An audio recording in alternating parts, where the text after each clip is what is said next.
by Mercedes-Benz, American Express, Enterprise Rent-A-Car, and by Michelob Light.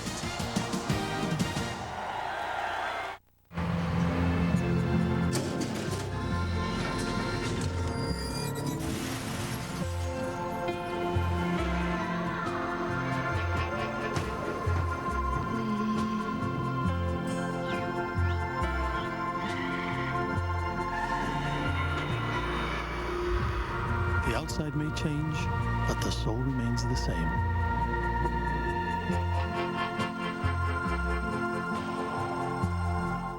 Catch Jag, Tuesday on CBS. It's all here.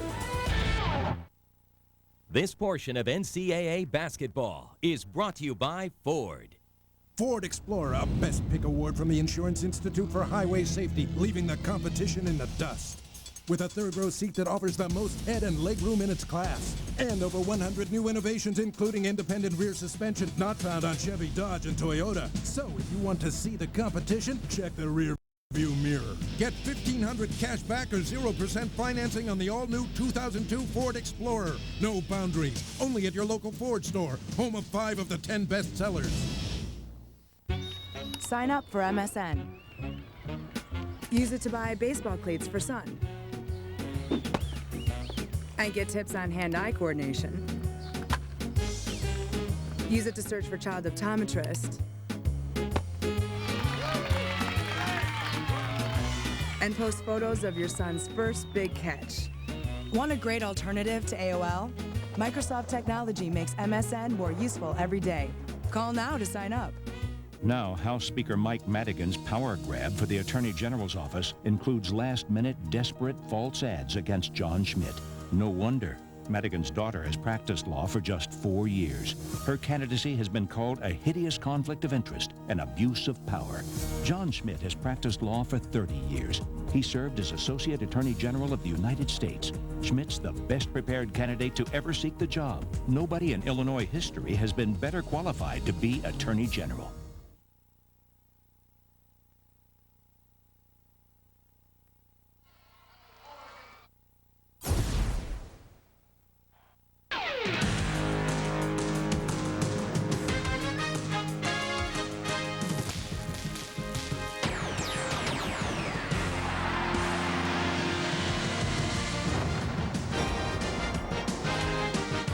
CBS Sports presents the Road to the Final Four, coming to you today with second-round action from Sacramento, California. From the Midwest bracket, the 7 seed Wake Forest taking on the number 2 seed Oregon. Take a look at the Midwest bracket right now, and the action from Sacramento, California. From Dallas tomorrow, it'll be 6 seed Texas against number 3 seed Mississippi State. And welcome everybody, Ian Eagle along with Jim Spidarkle here at Arco Arena. Some good activity in the first round. We're expecting the same here in the second round from Arco. Oregon and Wake Forest. Oregon's first win in the NCAA tournament in 42 years. But they did come out a little bit flat, maybe some first round jitters against Montana. Effort's going to have to be a little bit better against this Wake Forest team. It will, Ian. And talking with Ernie Kemp before the basketball game, he wants to go up and down the floor and be selective with it. But Freddie Jones is a guy he really wants to get more of an impact player, especially on the wing. Now, he'd love to get him out in the open floor like this, but I don't think Wake Forest wants to turn this into a run-and-gun type game. Luke Jackson on the left, Luke Rittenauer on the right. Those are the two guys who bring it all together, though, for this team in Oregon in terms of controlling the tempo for them. For Wake Forest, they can score, among the best scoring teams in the nation, but maybe the pace is going to be a little bit different. Competitive first-round game against Pepperdine. Did they ever execute down the stretch? Scoring on their last 7 possessions. Skip Prosser very happy with the way things ended. Well, that's because they're an experienced basketball team, and for them to really do well this afternoon, Darius Sangala has to play well. Now, normally they like to establish him right down on the blocks like you see right here. Keep in mind, though, that they may have to step him away because this is a rugged, big team that Oregon will pose up front. Watch him to step away and shoot that little 10-footer.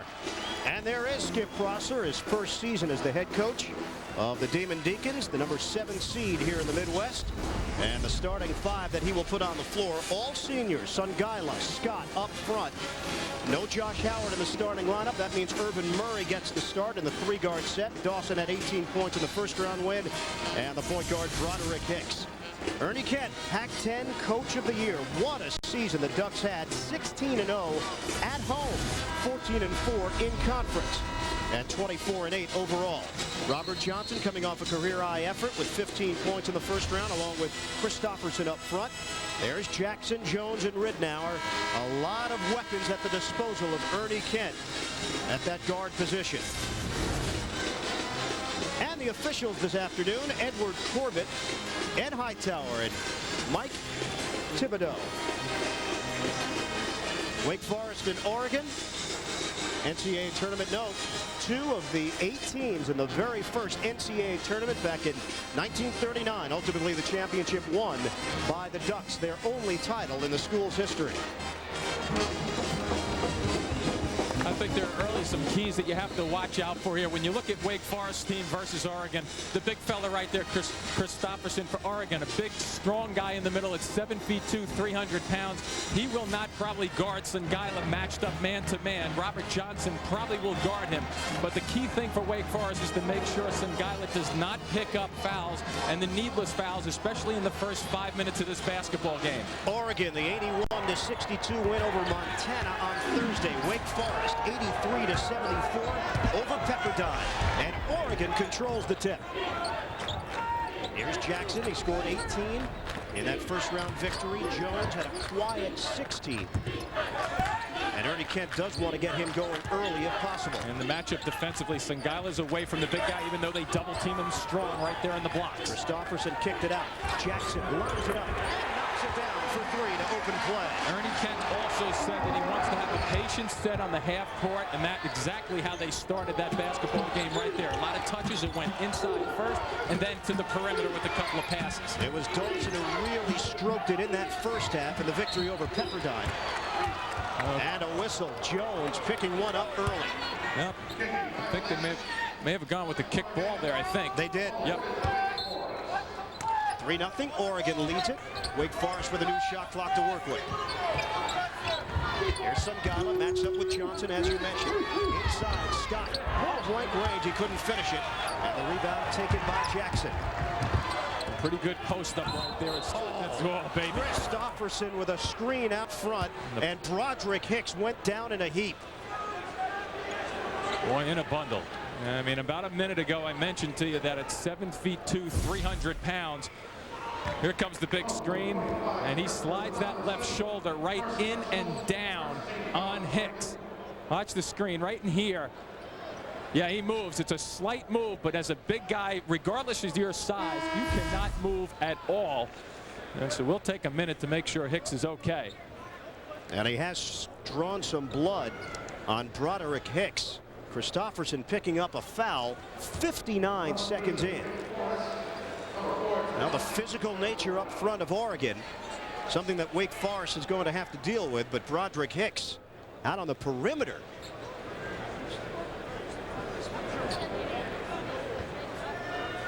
Teron Downey, who has started as a freshman at point guard. That's one thing Skip Prosser told us. When Broderick Hicks was put into a substitute role, no complaints. He took it about as well as anybody would have accepted that kind of demotion. He didn't look at it that way. No, he didn't, and that's the key thing right there. He didn't think of it as a demotion. He thought of it as a role change. So he basically said, hey, I'm a team player. Let's try to win some basketball games. Good attitude. So the freshman Downey steps in. Here's Scott. Tried to kick it out, nobody home. And it picked up by Jones. Good balance defensively. They'll dump it inside. Double team on Christopherson. Looks like every time he touches, they're going to run an extra guy. Songaila's the guy running so far. Cross court. Jackson pump fake. In a crowd. Turns it over. Songaila gets it ahead for Downey. Greg Gumbel in New York. Oregon's Ducks, the only points of the day so far on the board. We'll keep tabs on that game for you. Meanwhile, those of you headed for St. Louis and the second round game in the East between Tulsa and Kentucky, we will send you there. Dick Enberg and Matt Gukas will join you right after this.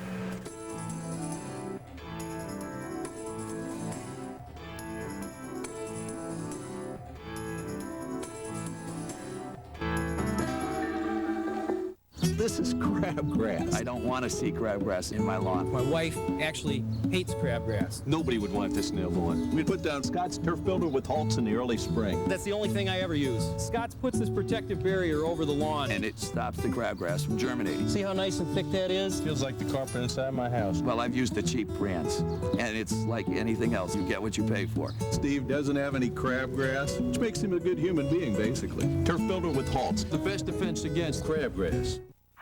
And he drains another three. You gotta love March Madness. What a night for basketball. Can you say ha? This is unbelievable. Please hold for Never pay for long distance, never pay for roaming with Singular Wireless. And now for March Madness, get 3,500 night and weekend bonus minutes plus a great deal on a Nokia phone. Welcome to nationwide self-expression. At Michelin, our tires are rigorously tested. They're laser checked, x-rayed for structural integrity. And finally, no tire leaves the factory without a thorough hand inspection.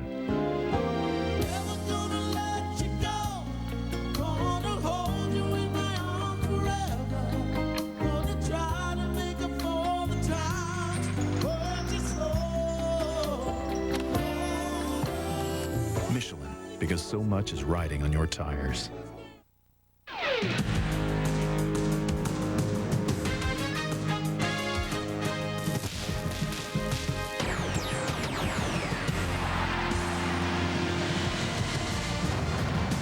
Downtown St. Louis, Missouri, a crowd of some 30,000 expected at the Edward Jones Dome to see the second round on the road to the Final Four. From the WAC, the Golden Hurricane of Tulsa. They've won 27 times this year against Kentucky's Wildcats, 7 national championships from the SEC.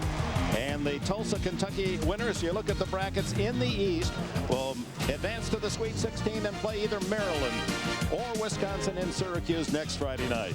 And hello, everyone, and welcome to Kenberg with Matt Gukas. When you wear Kentucky on your jersey, your fans expect you to win championships. That's the tradition. So it's been a pressured year for Tubby Smith and the Wildcats, but the pressure's off when the big guys step up for you. Well, Dick, one of those big guys is Keith Bogans, and they got the Keith Bogans of a year ago just in time. His last 10 games just ordinary, but 21 points against Valpo, 4 out of 5 three-pointers. Valparaiso was giving him all kinds of room, showing no respect for his shot. And I think for Kentucky to move on in this tournament, Keith Bogans is going to have to be a productive player. Not necessarily 21 a game, but at least double figures. And one of the charms of the championship is to meet new faces, new players. Tulsa has one. He leads them in scoring. He's the son of a former Baltimore Colt player in the NFL, Kevin Johnson. Well, they rely so heavily on their perimeter players, but Kevin Johnson is the key on the interior, blocking shots, and it enables his teammates to gamble outside. He swatted 4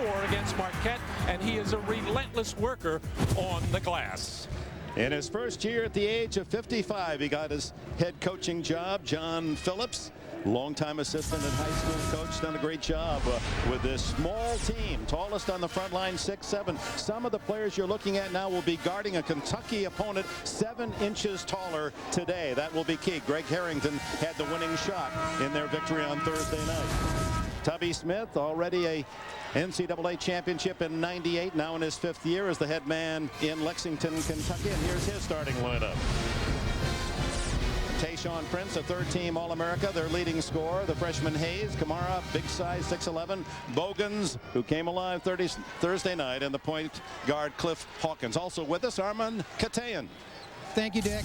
Look for Tulsa to try to crack Kentucky's newfound confidence right off the bat. Coach Phillips telling me he still feels that Kentucky is vulnerable emotionally, despite that very strong showing Thursday night against Valparaiso.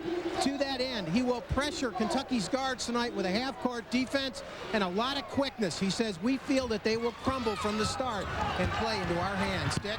Thank you, Armin. And off the tip, off the foot of Dante Swanson to Kentucky. The officials, Sanzier, O'Neal, and Cartmel. And of course, they're playing for recognition as well. The good job, and they can advance to the next round themselves. Those assignments to be made on Monday night.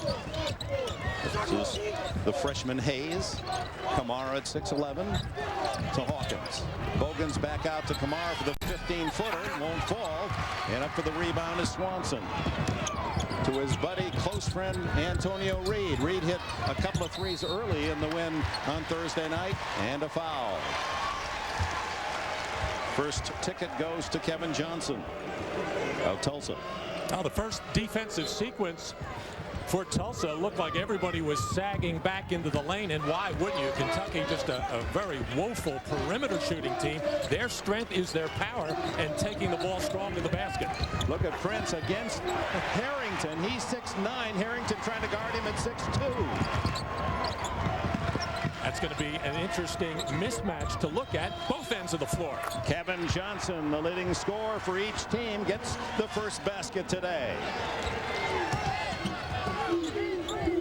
You see the sagging defense there. Tayshaun Prince, now they're just switching. It looks like pretty much a 2-3 zone right now for Tulsa. Something they don't normally like to play, although it was very effective at the end of the Marquette game. Tayshaun Prince with a good ball fake, and he has hit his first 2 shots. 4-2 Wildcats.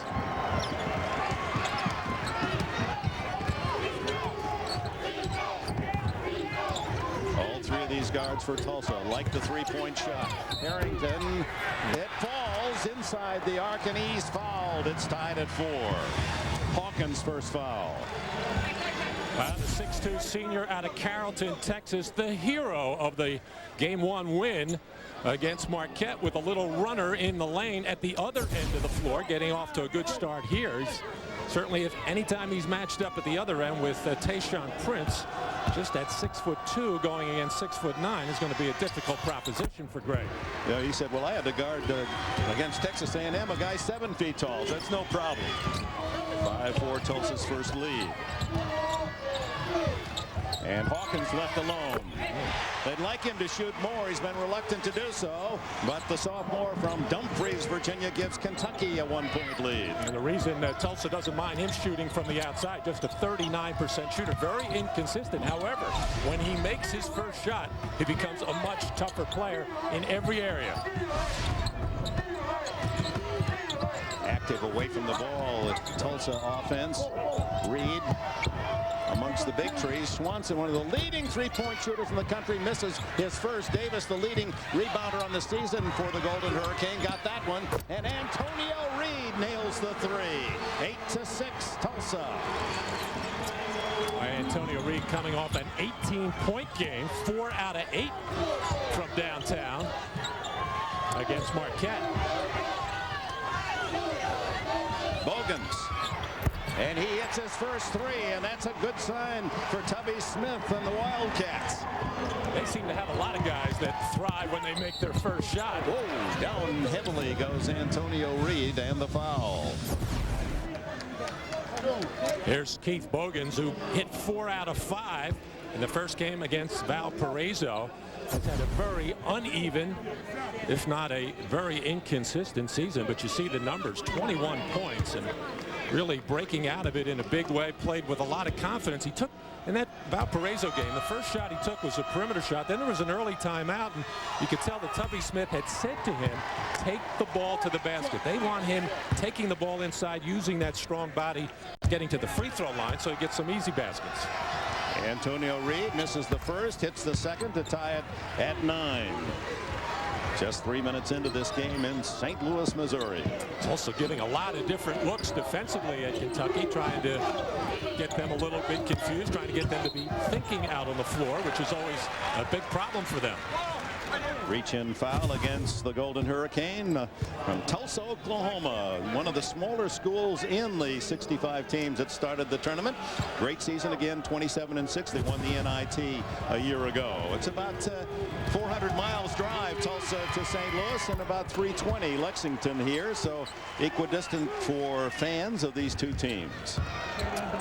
Take a look at Chuck Hayes on the free throw line, 6'7" freshman out of Modesto, California. Got off to a good start the other day, but then got into some early foul problems. Just recently moved into the starting lineup about 10 games ago.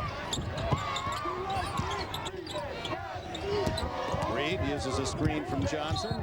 And there's the body foul by Hayes, the freshman. His first. And University of Kentucky Lexington, much bigger school, one of the great programs in all of college basketball. 21-9 would be outstanding for a lot of schools, but at Kentucky, that's just a moderate year. A lot of grumbling in the state of Commonwealth of Kentucky. But Bogans can certainly turn those frowns to smiles if he continues to play at this level. A 4-point lead, the biggest of this early first half. And Tulsa certainly cannot afford to be careless with the basketball in their end. They have to be almost play I'm not going to say a perfect game, but they just do not have the margin for error because Kentucky has too much size, strength, power going into the basket. Then you give Kentucky easy baskets. It just makes their whole job a lot easier. Harrington has it pecked away, 7 on the clock. Johnson can't hit. Harrington starts a new 35. Senior who has been a part of 108 Tulsa wins. Greg Harrington, the most of any player in the history of the Tulsa program. Rebound Kamara. Here come the Cats leading by 4. Kentucky starting 5 for 6 from the floor. Prince way outside, bangs home the 3, and suddenly Kentucky leads by 7. Timeout Tulsa.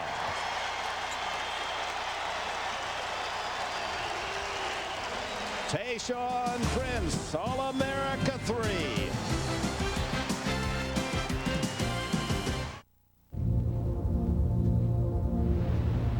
Can you find the sports car in the newest Mazda?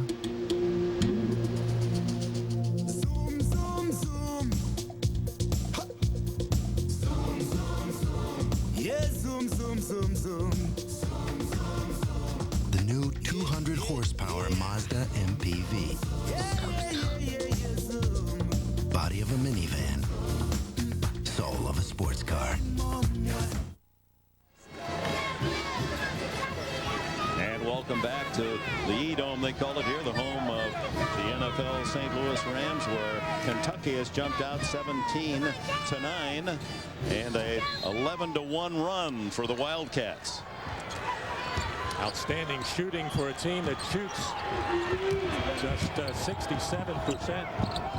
I should say 31% from 3-point line. Tayshaun Prince looking very comfortable, having knocked down his first 3 shots.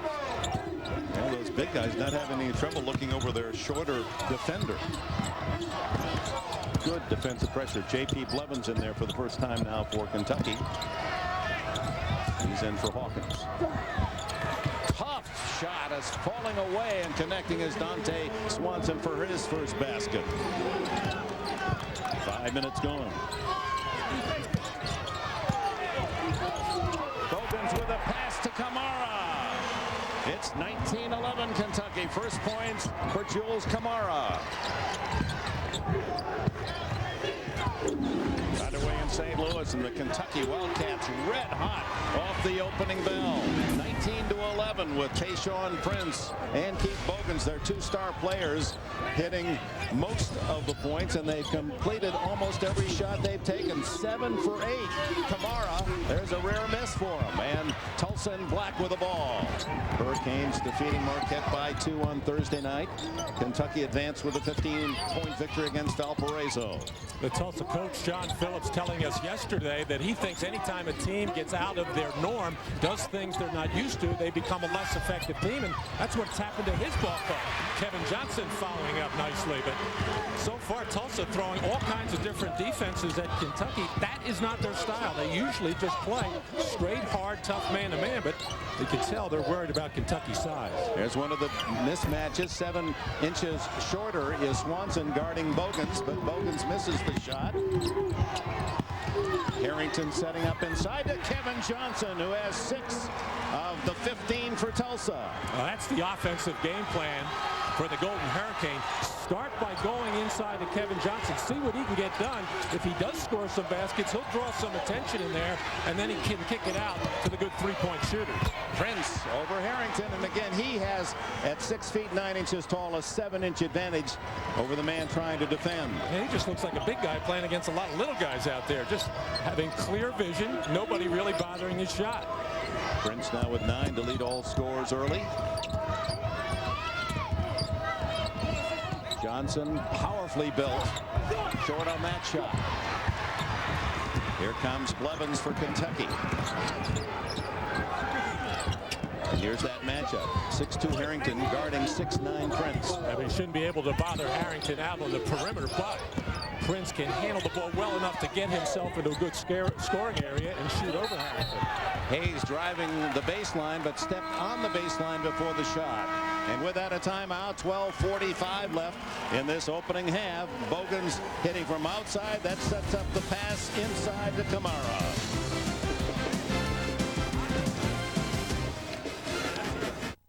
At Midas, all we think about is auto care. In fact, recently, I had an idea for a kids show, a way to get kids excited about our business. Wave hello to Mr. AC! Hi, Mr. AC! Mr. AC is very cold. The compressor pressurizes the...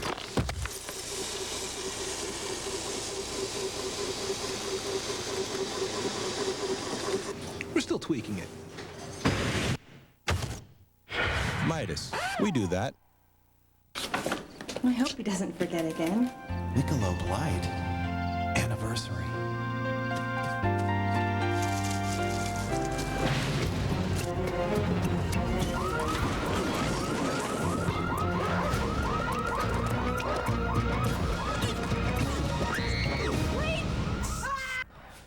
Hi. You got the pizza, right? The great taste of Michelob Light makes any occasion seem special. Thank you for calling American Express. This is Tara Hilton. How can I help you? Talking to our card members, I just enjoy doing that. I've been an American Express financial advisor for 13 years. I get to know customers. I listen to them. They can give you all the service that you need. Thank you. We were able to make different travel arrangements. Some small way, you were able to influence people's lives. It helps take out some of the stress in their life. Which is an amazing thing to be able to do.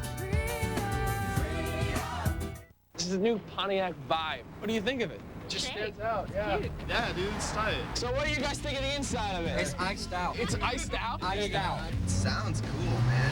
Yeah, that sounds good. What is it? It's a plug. You can plug in. What? With a blender, we can make smoothies. You want a smoothie? What do you think of that? The little chrome, all chromed out. What do you like about this Vibe? There's a party in it. Meet the new Pontiac Vibe, official vehicle for the NCAA championships. Meet Baby Bob. I can relate to basketball. There's lots of yelling, crying, and tears, and that's just Bobby Knight. Baby Bob, premieres CBS Monday. Craig Gumbel and Clark Kellogg in New York. We'll get you back to Tulsa and Kentucky in just a moment after we show you first what's happening in Sacramento, where Wake Forest and Oregon have been nip and tuck since the opening tip. This could be one of the more entertaining games of the tournament, Greg. Both of these teams score in the 80s. They play a high-paced game. Oregon likes to do it with their perimeter players. Wake Forest relies on the versatility of their big guys, a potentially terrific clash of up and down basketball with strengths being in different places for these teams. 7 ties so far in this game and counting, and you would think that that the way that the action has gone in the tournament so far, when you get teams as close as these are, that it's going to be this kind of a game, and it's proven that way so far. In Albuquerque, number 11 seed Wyoming and number 3 Arizona. You talk as we see them going to a timeout about teams jumping off to quick starts in the tournament. That's what Arizona did. They did. 8-zip was the lead initially. Since then, Wyoming has gotten back into it. All right, Clark. All right, we'll keep you updated on all of those. Meanwhile, let's get you back to St. Louis, Tulsa, and the Kentucky Wildcats, and rejoin Dick Enberg and Matt Gukas. Swanson. Dante Swanson with a steal and score. He has 4, and Tulsa pulls within 4. 8 minutes into the game. Tulsa keeps changing up their defense. They've come in with Jack Ingram, a sophomore, gives them a little bit size at 6'10", had a terrific game against Marquette, and they will need that height. Fish can't hit. Daniels with a rebound and can't score. So Tubby Smith has all of his starters on the bench at the moment. 5 new men on the floor in the white for Kentucky. Park Parker in for Tulsa and hits the three. Jason Parker, that'll sound familiar to Kentucky fans. He was their number 3 scorer, number 2 rebounder a year ago. But the Kentucky Jason Parker injured is out for the year. This is the Tulsa version, and he hits his first shot. 1-point game. 11 to go in this first half. All right, Kentucky not doing anything against that zone defense except pass the ball around the perimeter, and Rashad Caruth said, well, hey, I might as well shoot it. We're not doing anything else. Caruth, the freshman from College Park, Georgia, his first points. This is Jack Ingram, the 6'10" center, sophomore from San Antonio, makes his first appearance. Parker with the drive on Caruth, and the body foul will be called against Caruth of Kentucky. A timeout as we approach the midpoint of this first 20-minute period, and Kentucky leading Tulsa 24-20. And the steal by Swanson, what Tulsa needs more of. What would you do with the Pontiac Grand Prix? Let's go, baby. We're on our way to Lime Rock, premier Grand Prix racetrack around here. Where else would you take a Grand Prix except on a Grand Prix track? Let me see how you handle, baby. Did I tell you? It's so much fun. Get out of my way. This could so be our job.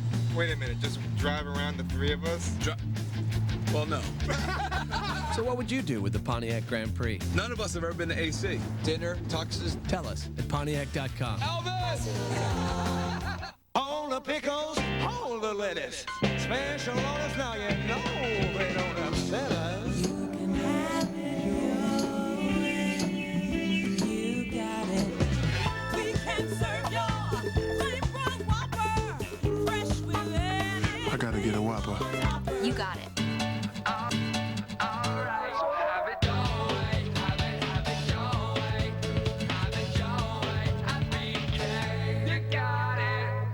Hi, I'm Susan McGinnis, news anchor for CBS Market Watch.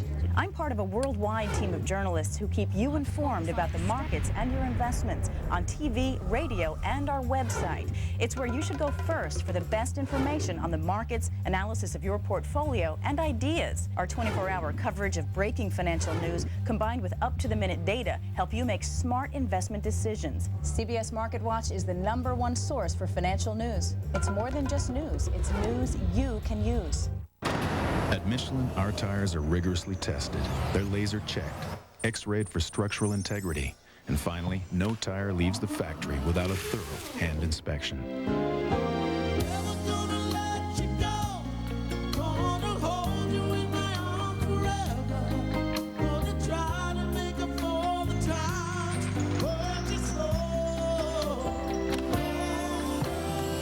Michelin, because so much is riding on your tires. It's time to go back to the beach with Dave. Hi, I'm Dave. I'm a red hot single. David Letterman. He knows how to play the game. Right, girls? Tulsa has been changing their defenses just about every time down the floor, but mostly it's been this 2-3, and where the opening is right in this area here. But when you catch the ball in there, you don't want to put the ball on the floor. You want to turn, look for your shot, look for a pass inside, or look for a pass in the wing. If you put it down on the floor, you're going to lose it. It's Tulsa Black with the ball, trailing Kentucky 24-20. 10.5 minutes left in this opening half. Jason Parker, number 14, off the bench, hit his first 3. This is Jarius Glenn, takes it inside, and Marquay Estel able to deny, and they call it a held ball, and so Kentucky will go the other way. And Tulsa has to feel very good about being down only 4 points, the way that Kentucky got started off with their outside shooting in particular. 4 for 6 on 3-pointers. They were only 5 of 16 the entire game against Valparaiso, and 4 of those 5 were by Bogans. Daniels to Caruth. Blocks. Both Ingram and Glenn were up there with the shooter. Don't miss any action. Get exclusive audio plus video highlights and detailed play-by-play from each game at cbs.sportsline.com or on America Online. Enter keyword CBS Sportsline. 24-20, the Cats of Kentucky. Down to 7 on the shot clock. Estel, jump hook is short. Almost a blind tip in by Daniels. Ingram with the rebound. Long pass to Johnson, left alone. And Kevin Johnson, the leading scorer for the Hurricane, has 8 points. Good job by Jason Parker keeping his head up. This second unit for Kentucky not very alert at either end of the floor right now. Boy, look at that Johnson get in the air. He's got a great physique on him, and he's in terrific shape, and he's a relentless worker. It's a tough combination. The fake, and Parker takes it inside. He'll go to the line. It appeared to be Estill that got a piece of him. It was his first. Take a look at Kevin Johnson running the floor here. He's going to go straight down here, and then the man there is going to keep his head up. Jason Parker there. And again, just lazy defense on the part of Marquise Estill, expecting somebody else to either help him out, but you got to see man and ball in that situation, and Tubby Smith has seen enough of the backup unit and is substituting en masse. The entire starting 5 returns for Smith. So the 5 reserves out, the 5 starters in. This is Jason Parker, his father, a law professor at the University of Tulsa. He himself an outstanding student, 3.60 in management. Sophomore from right there in Tulsa, went to Memorial High School, and he ties the game at 24. Dick, they consider him like another starter. He gets about 20 minutes a game, and they expect double figures out of him. He averages almost 9 a game. 13-5 run for the Golden Hurricane. Hawkins. Nice pass. Hayes has it blocked by Ingram. You're starting to appreciate the quickness of Tulsa. They may not be tall, but they can jump, and they are quick. Well, Ingram's got to give him tough minutes, in particular at the defensive end. It wouldn't hurt if he'd make a couple of those shots. Ledoux, the shot was so bad it became a good pass to Ledoux, who has his first point. I was going to say, call it a pass. Give him an assist. Yeah, you shooters. There you go again. Any bad shot's a pass. 26-24, Tulsa back in front. 15-5. Run for the Golden Hurricane. Kamara. And gets the kind bounce. It's tied at 26. Nice move by Jules Kamara. He chipped in with 11 points the other day against Valparaiso. That's his area. Facing up at about 10-12 feet. Has a nice soft touch. Reed, the only starter on the floor, and he tried the behind the back pass. It went right to Hayes. Hawkins to Prince. Oh my. Wow. 2 of the Tulsa defenders banging into Prince, and he'll go to the line. Foul on Jarius Glenn is first. Boy, Tayshaun Prince going hard to the basket. He's got a very, very slight body, and Tulsa making sure that he's not going to get anything easy there. He's going to have to make him earn it at the free throw line. Just a 68% free throw shooter. Prince is one of the final 10 to receive the inaugural class award in Kansas City in late April. It'll go to the senior who stayed in school rather than falling to other temptations and helped his team. The class award, Tayshaun Prince is one of the final 10. Well, he gets 1 out of 2, and Kentucky back in front by 1.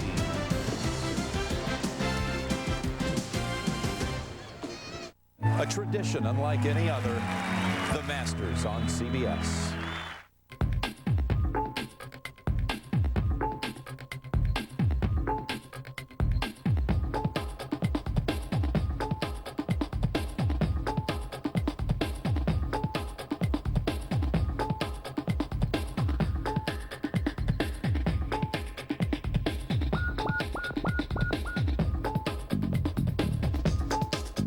Introducing the tough, versatile Saturn Vue, at home in almost any environment.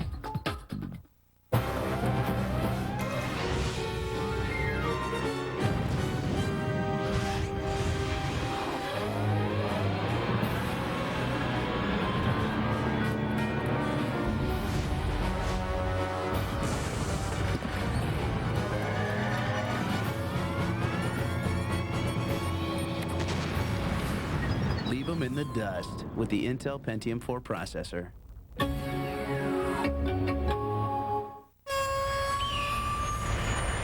Thanks for the lift.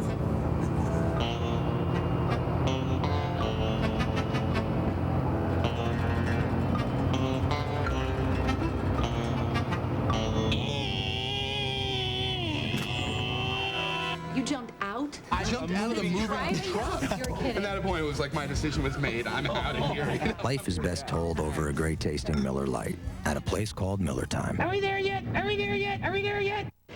I would like a different partner. Can you imagine me and a Wesley Snipes type? Robert De Niro. That's the stupidest thing I ever heard. Eddie Murphy. Don't say it. Showtime. Showtime. Showtime. Rated PG-13. Now playing. Why do I rent from Enterprise? For more cargo room. More people room. Or more headroom. Enterprise. So easy it's like having a second car. Or third. Pick Enterprise. We'll pick you up.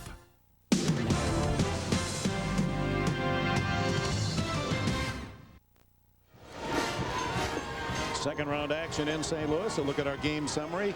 The numbers as close as the score, 27-26. Kentucky led by as much as 5. Tulsa's biggest lead is 2. Any pattern thus far that Kentucky, their starters got off to a great start. Shot 7 out of 8 from the field in the first 4 minutes, but since that, 3 for 11. But that was primarily the second unit in there. And Tulsa with 5 turnovers, and those turnovers are leading to easy baskets the other way for the Wildcats. Harrington back in, the starter. And Ledoux unable to hit the banker, but Ingram, and he last touches it out of bounds to Kentucky. Ingram gave Coach John Phillips some good minutes on Thursday against Marquette. And he can shoot it outside at 6'10". Hawkins denied by Ingram. I see Jason Parker trying to put a lot of pressure on Hawkins, now trying to deny him the basketball, make other guys make decisions for Kentucky. Hayes the freshman to Prince the senior. Bogan's left alone for 3. Right down the bottom of the well, and Keith Bogan's now with 8 for Kentucky.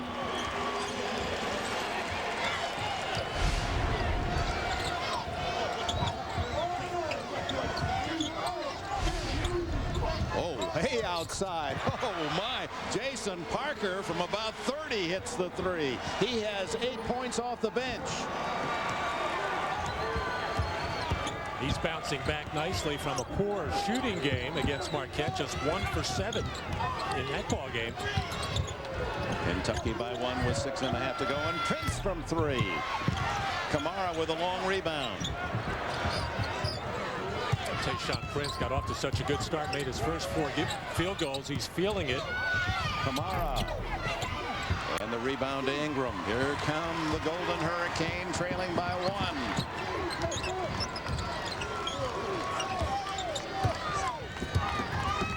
This is an unusual looking lineup for Tulsa, because with 2 guards and 3 big men, they're such a small team. But I think against his first unit, John Phillips wants to have a little size out there to bang with the bigger bodies. Jarius Glenn out quicking Kentucky to the loose ball, and then he's blocked by Prince. Hawkins the other way. Whoa! Bogan's up high, and he's fouled. You could see as that ball left the passer's hands that was going to be a tough catch. Well, you can see even before the eyes are up for Cliff Hawkins all the way. And Keith Bogans, I think, does a terrific job here. Most players, when they get up in the air, and I only know this from observation, Dick, that they try to finish that in one fell swoop. But Bogans did the smart thing there. Made sure that he caught the basketball. Take the possession over the position, and he winds up on the free throw line. It's the 4th team foul on Tulsa. Kentucky's committed 5. And Bogan's now with another free throw and looks for his 10th point of the game as Charlie Davis, a starter, returns. Such a difficult season for the 6'5" junior out of Alexandria, Virginia, who shot the ball miserably. Some extenuating circumstances for that. You mentioned Jason Parker, a key guy for them. And that hurt, I think, both Tayshaun Prince and Bogans not having his presence inside. And left alone is Kamara to jam it home. He has 6, and Kentucky back on top by 4. Reed, Harrington, Johnson, Davis, and Swanson, the starters on the floor. But there's the turnover. Hawkins the other way. Harrington to beat, and Kentucky enjoys a 6-point advantage. Well, I think think you have to give some of the credit to the aggressive Kentucky defense forcing some of these turnovers. On the other hand, this is not typical Tulsa basketball. They normally take care of the ball and get good shots. 6 turnovers now for Tulsa. Davis jammed in the corner. Reed. Harrington left alone on the baseline, and he nails it. That's just a little bit of patience, reversing the ball from one side to the other. The problem Tulsa is having, they want to go inside to Kevin Johnson, and the size of Kentucky making that very difficult to get to. Oh, Kamara, but he's blocked by Johnson. Prince for 3. And Kentucky red hot from outside the arc. A 7-point advantage. Prince with 13 first half points. They got a little hop in their step right now, feeling good about themselves. They know they're playing good basketball these last few minutes. Harrington unable to hit the runner. Kentucky is 6 for 9 from 3. And Bogans misses the layup but was fouled. I believe Reed had his hand in there.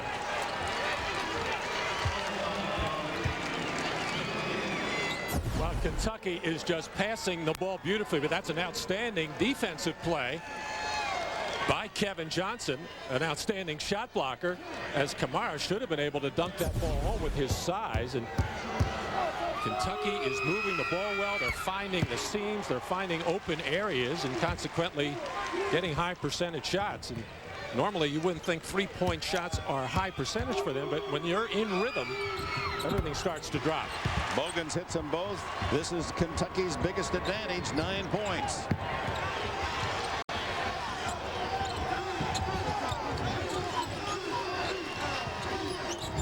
Johnson not there. And Swanson inside. The little guy picking up the rebound. At 5'10", Swanson and Reed, 2 smallest men on the court, but lightning quick.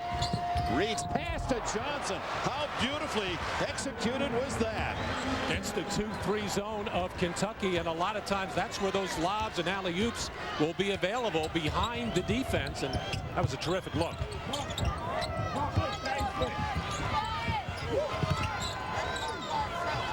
Just totally outsized is this Tulsa team. Hayes can't hit the 3. Rebound to Johnson. Reed hustling it down court. Oh, what a nice move, but he didn't hit. But Davis there to tap in the rebound. His first basket. 3 minutes to go. Kentucky's lead reduced to 5. And that's what Tulsa can do out of their defense. They push the ball very well, and when they have their smaller, quicker players on the floor, they can beat you down the floor. Tulsa with 11 second chance points. Kamara. Davis pulls down the rebound. Here comes Harrington. 15-footers open. And the foul on Harrington over the shoulder of Bogans. You know, it's interesting, players in college especially, they like to increase their height in the program by an inch or 2. Kevin Johnson, we've seen him listed at 6'7". You feel he's bigger than that. He certainly plays taller. Here's Davis, he too at 6'7", and a timeout, 2:31 left in the half.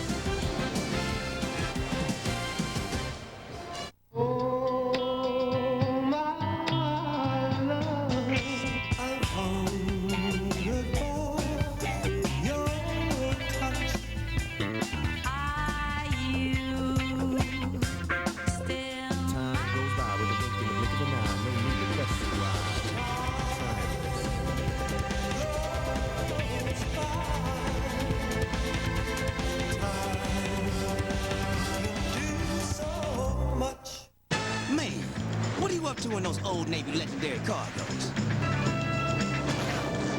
Old Navy legendary cargoes. The pants that legends are made of, with pockets to spare.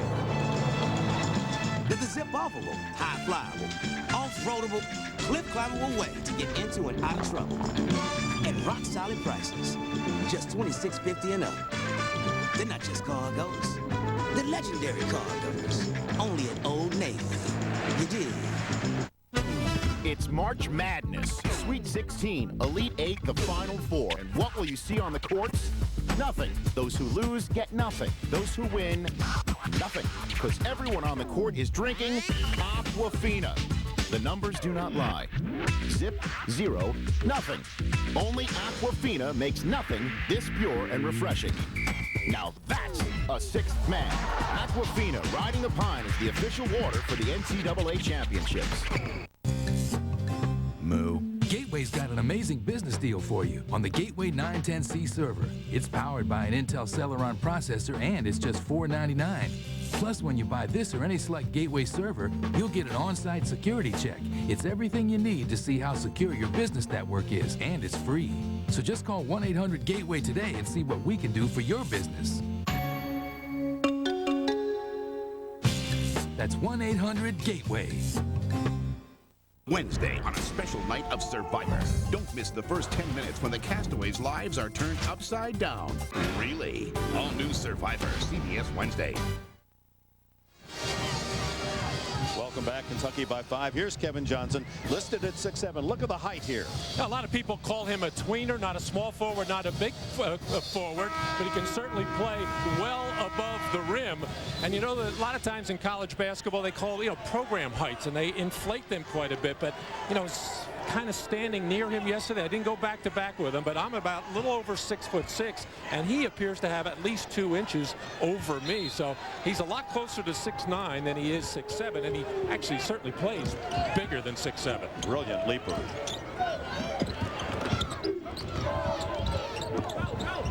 Fitch back in the game, in the backcourt now with Hawkins, Hayes, Estel, and Prince. This is Estel, and a travel on him.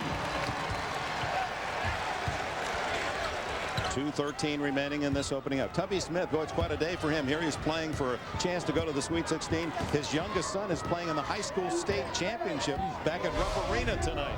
So he'll miss his third son's chance as a junior to win the Kentucky high school basketball title. And it's all divisions. You play one championship for all. Big school, large school, small school, much like it used to be in Indiana. Parker takes it and scores. So off the bench, Jason Parker with 10 points to keep Tulsa close to Kentucky. It's a 3-point game. That's a nice job by Parker. He's only 6'2", took it to 6'10". Marquise Estel just leaned into him, froze him a little bit by using his body. Parker trying to front Prince. And Hawkins fires. Comes out to Reed. Look at him hustle up court. Oh, he's a blur. That leaves Swanson open for 3, shooting 50% on the season from outside the arc, and the game is tied at 40. Terrific transition basketball. Wise play by Reed, not to force anything there, but that skip pass is almost always there when you force that defense to run back. Another steal. And Reed was on his way for an easy layup, and to prevent it, Fitch grabbed his jersey, and the foul is called, and he saved a basket, and that won't send Reed to the line. That's only the 6th team foul on Kentucky. You could see Reed there circling the court there, but his head up all the while, finding his backcourt mate. Swanson at the other side, and then the alert jab defensively, bursting into that passing lane. Final minute of this opening half. There have been 6 ties. Kentucky leading by as much as 9. 2, the biggest lead for Tulsa. 10 on the clock. Zone defense here for Kentucky. Corners will be open. Davis having trouble with 3. And then finds all of the iron. And Tulsa leads by 2. Final shot for Kentucky.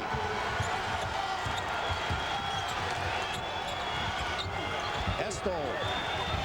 Hawkins with 4. Estel with 3. Prince with 1. Prince, it'll count if it goes. It goes. And Tayshaun Prince with a 3 at the buzzer. And Kentucky goes to the locker room with a 43-42 lead with the All-America Prince. 16 points in the half. While working against the zone defense, the little dribble penetration, you're going to get open shots in the corner. Charlie Davis, a terrific percentage shooter at 63%. This is not pretty at all. They just keep him ball moving around. down. Nobody can get an open shot. One pass after another, and finally, Tayshaun Prince has nothing left to do but fire up the basket, and Tubby Smith had that look on his face like, how did that play ever work? Good play, head coach says. So Prince with 16, Bogans with 11, the two stars leading Kentucky. Parker and Johnson with 10. Coming up, it'll be Greg and Clark in New York with all the updates. First, a message and a word from your local station.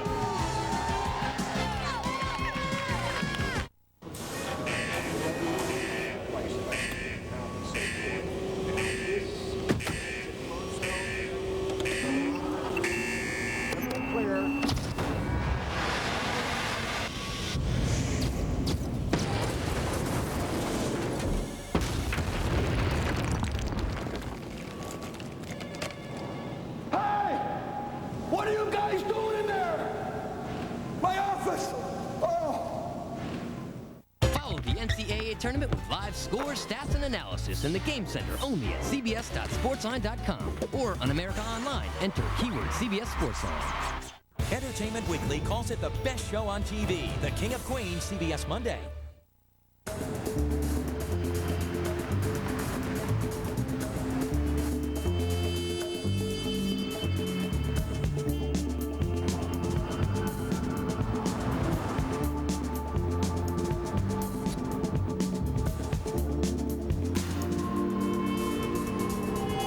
Get your Jetta before someone else does. Because with offers like this, they're going fast. Ever since we got DSL, the internet connection at our house is faster than ever. Unfortunately, our little secret's out. What's going on here? We borrowed your DSL to watch a concert on the internet, then hooked it up to your big screen. It's no big deal. No big deal? Dad! What, did we blow another fuse? Bernie.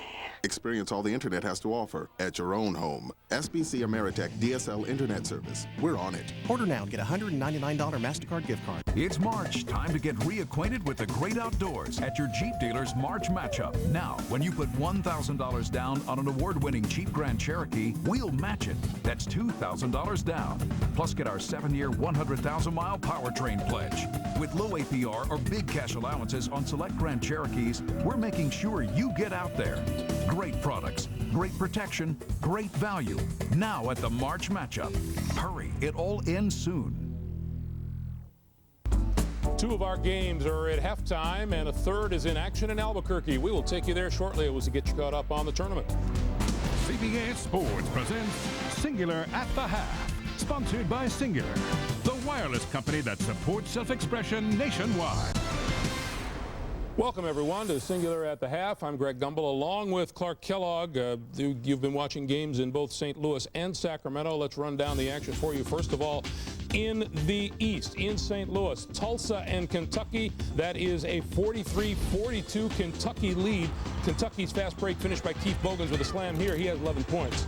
And then in transition, Jason Parker for Tulsa going to find Kevin Johnson behind the defense. Kentucky up by 2.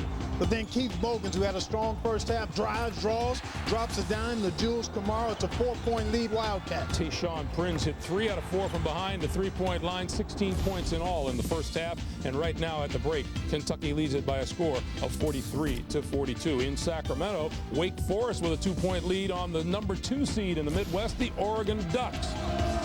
Teron Downey going to find Antoine Scott for the throwdown. It was 4-4 early on. This one's been up and down, up and down. Rittenauer to Christopherson with the slam. We're tied at 18. And then Darius Sangala will drive the center of the lane for the layup to extend the Demon Deacon lead to 11 at that point. But it's only a 2-point game as we speak at the break. Wake Forest leading at 48-46. In Albuquerque, second round game in the West. 3.5 to play. Arizona with a 30-23 lead on the 11th seed Cowboys of Wyoming. Let's take you to the pit. Gus Johnson, Dan Bonner. 3:25 to go here in the first half of play. Arizona up 30-23 over Wyoming, and a foul has been called against Arizona's Dennis Lattimore, a freshman from Halstead, Kansas. And Arizona over the limit. So let's summarize everything for you. Cats shooting 44%. Cowboys out rebounding Arizona, and the turnover's pretty equal. Big key to this game was that defensive switch that Arizona made, going from the 3-2 zone to the sagging man-to-man, cut off the inside play of Wyoming for a stretch that allowed Arizona to go on a 14-0 run. And here's something more interesting as Reese misses the free throw. That was the first free throw attempt for the Cowboys this afternoon. Now Walton driving baseline, looks inside. Walton dumps it down, Fry, great catch. Can't get the first, fouled on the second. The West bracket with Wyoming and Arizona, the winner will head to the next round to take on the winner of the Xavier-Oklahoma game. And that game will occur next weekend in San Jose. Channing Frye at the line. And he is having a really nice game so far as you take a look at his numbers versus Santa Barbara. And this afternoon, he has 6 points, 5 rebounds, 4 block shots already. Really good free throw shooter, makes the second, 75% on the year. 3:05 and counting, 31-23. Arizona has been able to take this crowd out of the game. It is not a pro Arizona crowd. And I think that's a big key. If Wyoming can make a couple of buckets and get back in, this crowd will really come to life. Corner fading on the jump shot. Here comes Walt, 6'8", able to run the point. What versatility. Fry inside again. The young fella from Phoenix has come to play, folks. 6 feet 10 inches. I think Wyoming thought they might be able to muscle Fry, but Fry has been able to use his nice hands in that finesse game to score effectively. Ties the biggest lead. Corner again. Dialing up off the heel. And Sanwu Amadi with the rebound. And that's what Arizona wants. They want to force Wyoming out there into that perimeter shooting game. Fry blocking the shot, but it's called for a foul. So what should Wyoming do? They're sagging. Arizona's sagging. They're trying to take that interior game away from them. So what kind of adjustments does Steve McLean make? One of the things that you have to do is be able to take the ball and drive it to the basket. You want to create some situations to force defenders to come and help and open up other people for easy passes. Plus, I think they're going to have to hit some shots from the perimeter. Straight getting the first Monday on an all-new Late Show with David Letterman. Don't miss Arizona Senator John McCain and musical guest, the White Stripes. Then on Tuesday, Dave welcomes Jon Stewart, only on CBS. Lattimore checking out, Anderson back in. One more coming up for Jason Strait, who averaged 30 points per game in the Chicago Public School League. Thought about going to Marquette, but Wyoming won him over. Gets the second one to go. 2:14 to play. Now Strait has to guard the speedy Jason Gardner, who could teach him a thing or two about playing this position. Man-to-man defense for Wyoming. Bynum. Whistle. Strait called for the foul. And Jason Gardner is so quick that guys try to hold him even when he doesn't have the ball. That's when you want to hold him. You hope the referees aren't looking. You get a point guard comparison right there. You certainly want to hold him while he's got the ball, because the referees can see that, but Strait got caught anyway. He scored or assisted on 24 of the 33 points today. Gardner gets the free throw. He has 8 points, and as our colleague Clark Kellogg would say, 8 points and 8 dimes. That's an assist. Second one, no good. Davis with the rebound, and Davis has been quiet at 11 points in their win over Gonzaga to go along with the 14 rebounds and 5 blocks. Bailey, their leading scorer, at 14 per game.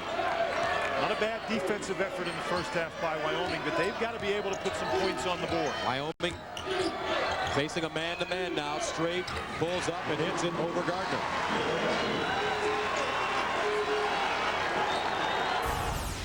So the Wildcats in a tussle, under a minute and a half to play. They lead Wyoming by a score of 34-27. 2 more games to come your way tonight here on CBS. In the South, UNC Wilmington against the 5 seed Indiana. In the Midwest, number 8 Stanford against the top seed Kansas. Thank you for joining us here on Singular at the Half. We will send you back to either Sacramento or St. Louis, wherever you came from, right after this. CBS Sports presents Singular at the Half. Sponsored by Singular, the wireless company that supports self-expression nationwide.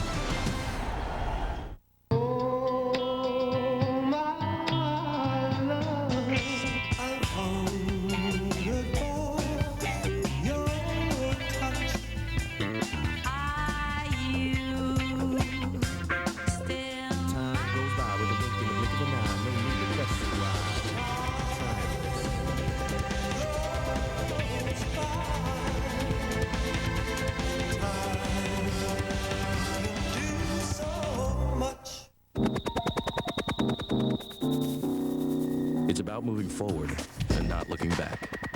It's about designing the next generation of lawn tractors that not only cuts your lawn, but cuts it faster. The John Deere SST lawn tractor with spin steer technology. The only one to come with the technology to spin in place just by turning the wheel. The technology is so advanced, it actually cuts time. Now, to be a player, there are 3 rules you must remember. Number 1, never draw to an inside straight. Number 2, if you got a cinch hand, make it pay to see it. And number 3, there is no combination that would beat bacon and chicken. Taco Bell's new Club Chalupa is the king of clubs. A winning combination of marinated all-white meat chicken and smoked bacon, wrapped in a crispy chalupa shell. Raise the stakes with the king of clubs and think outside the bun. Gina? You know, when I was first hired, we didn't have all these fancy integrated systems. Our sales program wasn't even linked with accounting. Warehouse platform in Chicago wasn't linked to anything, not even shipping. Back then, orders took days. Now they just take hours. Wow, how long have you been working here? Couple of months now. When software quickly connects all your business systems, that's 1 degree of separation. That's business with .NET from Microsoft. Augusta National celebrates the 100th birthday of the man behind the mystique, the legendary Bobby Jones. A tradition unlike any other, the Masters on CBS. A scintillating first half, and Kentucky leads Tulsa 43-42. Tayshaun Prince leading all scores with 16, 6 for 7 from the floor. And, of course, the three-pointer at the buzzer to give the Cats the halftime lead. We'll return to St. Louis after this message. And a word from your local station. You're watching CBS Sports exclusive coverage of the NCAA Men's Basketball Championship. Hi, everyone. I'm back in town to get you on your feet again.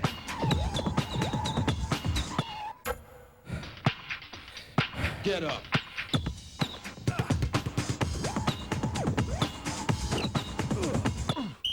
Okay, fellas. So what do you think? Good offense or good defense? Pick one for a chance to win a Volvo S60 at volvocars.com/questions. Watch Monday's highest-rated show, Everybody Loves Raymond, only on CBS. Ford Taurus, with an exclusive personal safety system featuring dual-stage airbags and power-adjustable pedals, earning it the government's highest possible crash test rating. And safety isn't always in numbers, because Taurus beats out Accord, Impala, and Camry on price. Yes, that puts Taurus in a class by itself. Now get $2,000 cash back or 0% financing on Ford Taurus. Only at your local Ford store, home of 5 of the 10 best sellers. Last night, she said, I'll never feel so down. I feel so alive for the very first time. Oh, get up, come on, get down with the sickness. Open up your feet and then open the make. It just takes some time, little girl, in the middle of the ride. Everything will be just fine. Everything will be alright.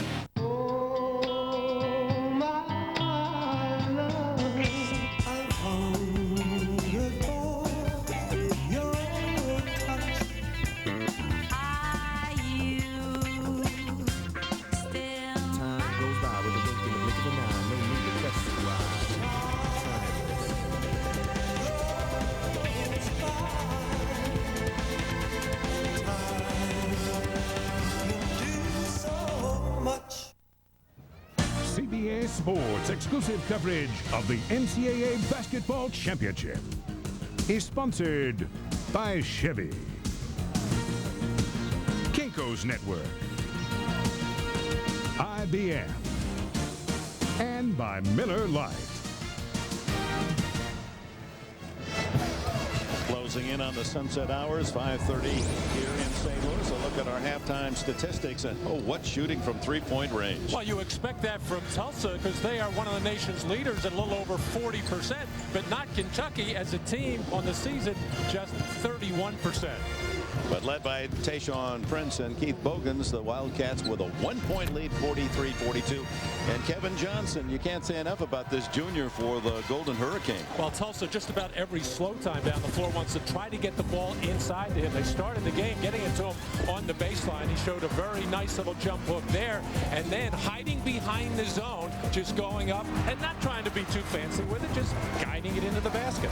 His dad, we said, played for the Baltimore Colts, was a three-sport star at the University of Houston, where he met his wife, the mother of Kevin, and he was homeschooled, Kevin Johnson, since the 4th grade. He said, I had to do my homework because you know who my principal was? My dad. And he is an honor student at Tulsa.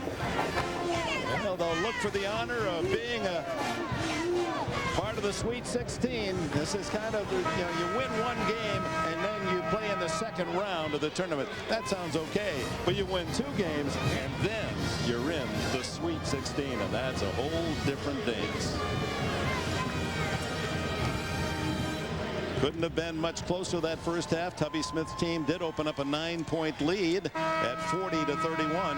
And just as an added note, Bogans and Prince both in double figures. That hasn't happened for Kentucky in the first half since back in November when they played Morehead State. So that's a good omen for the Cats. Well, we featured Keith Bogans in our open, and already in double figures, and that's just about what they need for him. But not only the scoring, but moving the ball very well.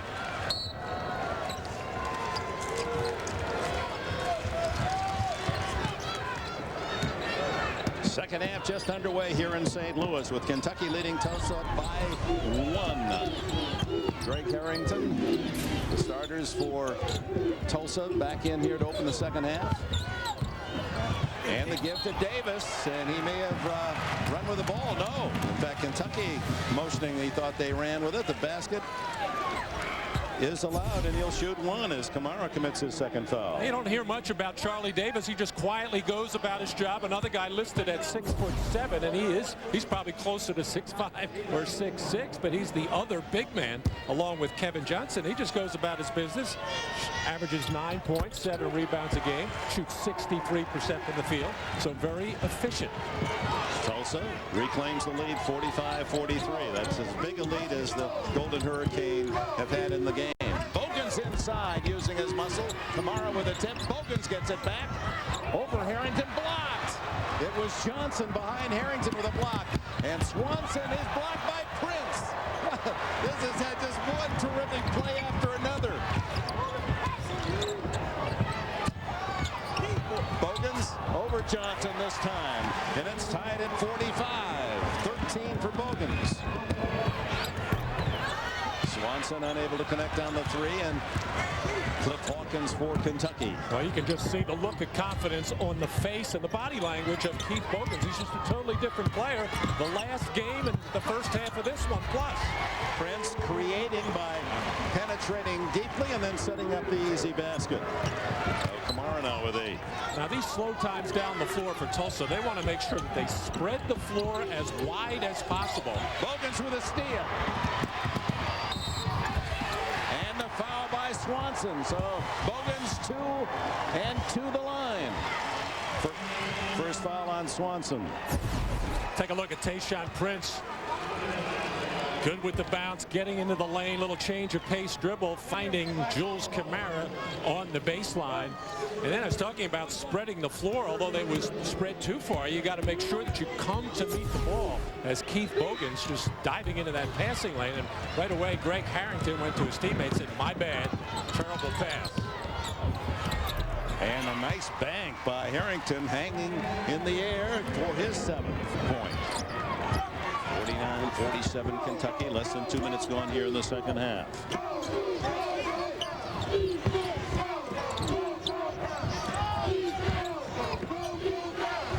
Freshman Hayes from Modesto, California. He was a terrific tight end in football in Modesto, California. Foul on Charlie Davis as Tubby Smith, a former head coach at Tulsa, and John Phillips, a first-year head coach at age 55, running the Golden Hurricane basketball program. They've had 5 coaches in less than 10 years. And finally, Phillips says they can keep me around as long as they want. I have no intention of leaving the state. He's been a high school and an assistant coach all his life, all in Oklahoma. There you see Tubby Smith, who got the program really high geared. 94-95, they went to the Sweet 16. It was interesting yesterday talking to the Tulsa players, comparing the different coaches, that it just seems like it's been a different one every year, although John Phillips has been the constant over the last 3 years for a lot of these players as the assistant coach, and he's been the big X and O man plus a recruiter. He was the assistant under Bill Self, who went to Illinois, and then last year Buzz Peterson, who left after just 1 year in the program to become the head coach at Tennessee. Reed unable to get inside. The long pass out to Bogans. And he is fouled. Swanson trying to stop him, but picks up his second foul.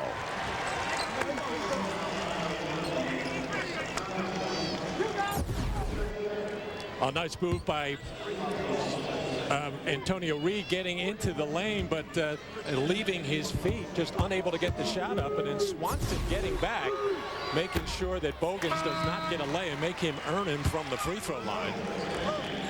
Blocked at the other end by the freshman Chuck Hayes. As you see, troubled Gerald Fitch. He's had his difficulties throughout the year, 3 different times suspended. That well documented throughout this championship. But the theme for Tubby Smith and the Wildcats coming here is, with all the negative injuries, dismissals, transfers, suspensions, that we've got to think positively. And he even brought in a motivational speaker. Not only, he said, for my team, but for myself. I was losing focus. And there's his wife, Donna Smith. That's a tough call for her. Do I stay home in Lexington, watch our youngest son play for the state championship as a junior, or do I come with Daddy? And you can see the call. Harrington for 3. Kept alive by Johnson. Davis has it swatted away by Kamara. The size of Kentucky really taking effect in and around the basket right now. It's also not really gauging it very well. They're going to have to do something else, and those shots are going to get knocked out of there every time. No fall as Hawkins able to get to Harrington. John Phillips has gotten Jason Parker back out of the floor. He had a good stand in the first half with 10 points. And Hawkins finally whistled. He'd been bumping him all the way down the court. And the whistle is his second foul. Jules Kamara at about 6'11", hanging around the basket, and long and rangy. And again, you're going to have to come with something a lot stronger than this, as Charlie Davis just trying a conventional layup. That won't get it done. You're going to have to try to power dunk it or go to the other side of the rim and use it as a shield. Travel is the call against Jason Parker. 9th turnover for Tulsa. John Phillips talking with his kids yesterday. They went on mouse as a team saying, hey, you're going to hire a new coach. Keep Phillips here, the assistant. Promote him. Don't go out and get someone from outside. They had a big voice in him getting the job. Prince hasn't lost the touch. Princely indeed. Tayshaun has 19. Miscommunication on the part of the Tulsa defense, trying to play a little game there. They thought Prince was going to go inside, and then Kevin Johnson fell asleep, and they left the hottest shooter on the floor wide open. All alone, Prince. He says, I'll take the 3.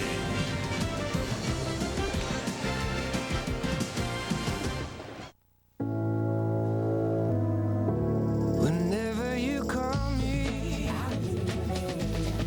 whenever you want me, I'll be there. Whenever you need me,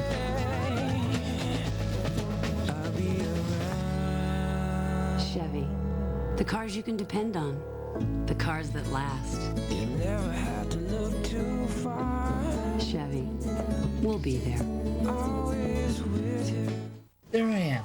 I I can't hear a thing. I'm trying to talk to somebody, and voila, it's a conversation bubble. That's a winner. That's a surefire winner. When CZB Industries created the Convo Bub, they brought the Kinko's Network team in-house, giving them the technology and people to illuminate the idea and reach growing global markets. And when the phenomenon exploded, Kinko's grew with them. Introducing the Kinko's Network. If it could help a company like this succeed, imagine what it could do for yours. Listen up. We brought in a very special consultant to help us with our fundamentals. This is a triangle. Triangle. What's this?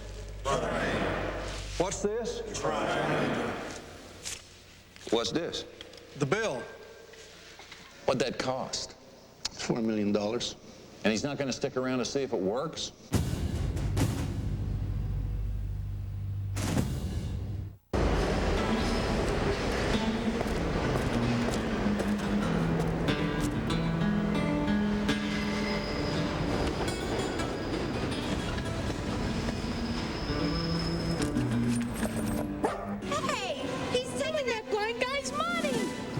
From a blind guy? Well, what are you going to do for an encore there? I think I may kick some puppies. How's that? Life is best told over a great tasting Miller Lite at a place called Miller Time. Did you steal that guy's dog, too? Is that whose dog that is? Sunday on 60 Minutes, Mike Wallace and the real Nobel Prize winner that Russell Crowe plays in the movie A Beautiful Mind.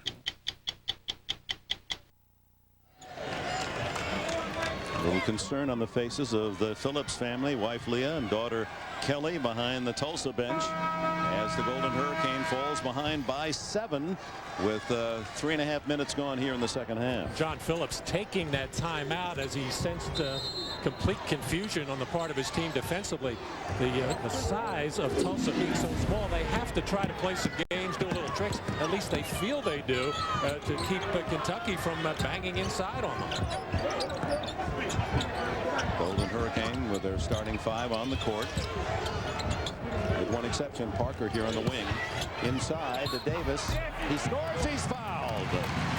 Using his big body well to shield off the defense. A good point, Dick. That's the difference than what Charlie Davis did before. Before he just tried to go straight up with a layup. This time he makes contact with Kamara, even though Kamara much taller, but just that little lean in there, and you see causes the separation on the kind of the frail frame of Jules Kamara backing off. And he's out now with his 3rd personal foul. He'll be rested by Tubby Smith. And the 6'9" junior Marquise Estel replaces him. Going for the 3-point play, Davis rattles out, and Estel with a rebound. 54-49 Kentucky with the lead and the ball.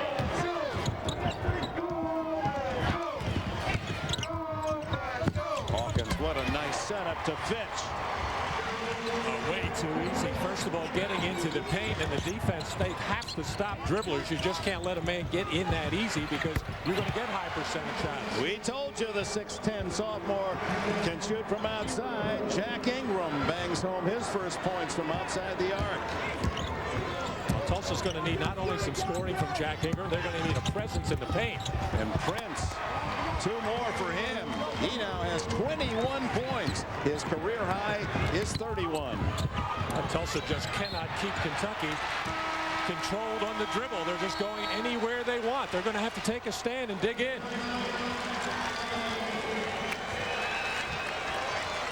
58-52. Tayshaun Prince scores, takes a bump in the head at the same time.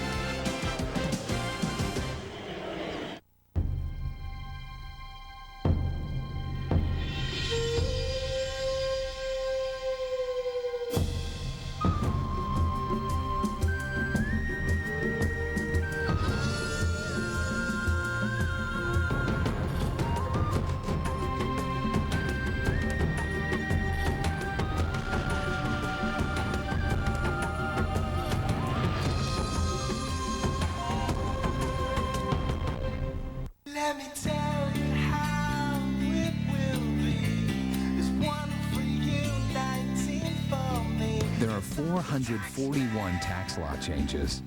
One provision could affect how much you pay. Is it on page 17 or page 17,000?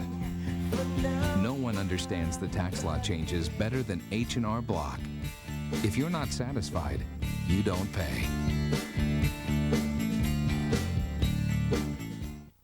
Just once I want these guys at Subway to talk to me about something besides food. Hey, Scott! Hey, Jim. You know that girl at the pet store? The redhead? She's asking about you. The one who feeds the lizards and the turtles? Yeah, you got something you want me to tell her? Yeah. Tell her that right now, Subway has 4 fresh-made Subway Selects, each with a tasty sauce. Like the Southwest chicken with a zingy Southwest sauce and a horseradish steak and cheese with a zesty horseradish sauce. It's a taste nobody should miss. Scott, you don't get out very much, do you? Subway! Eat fresh!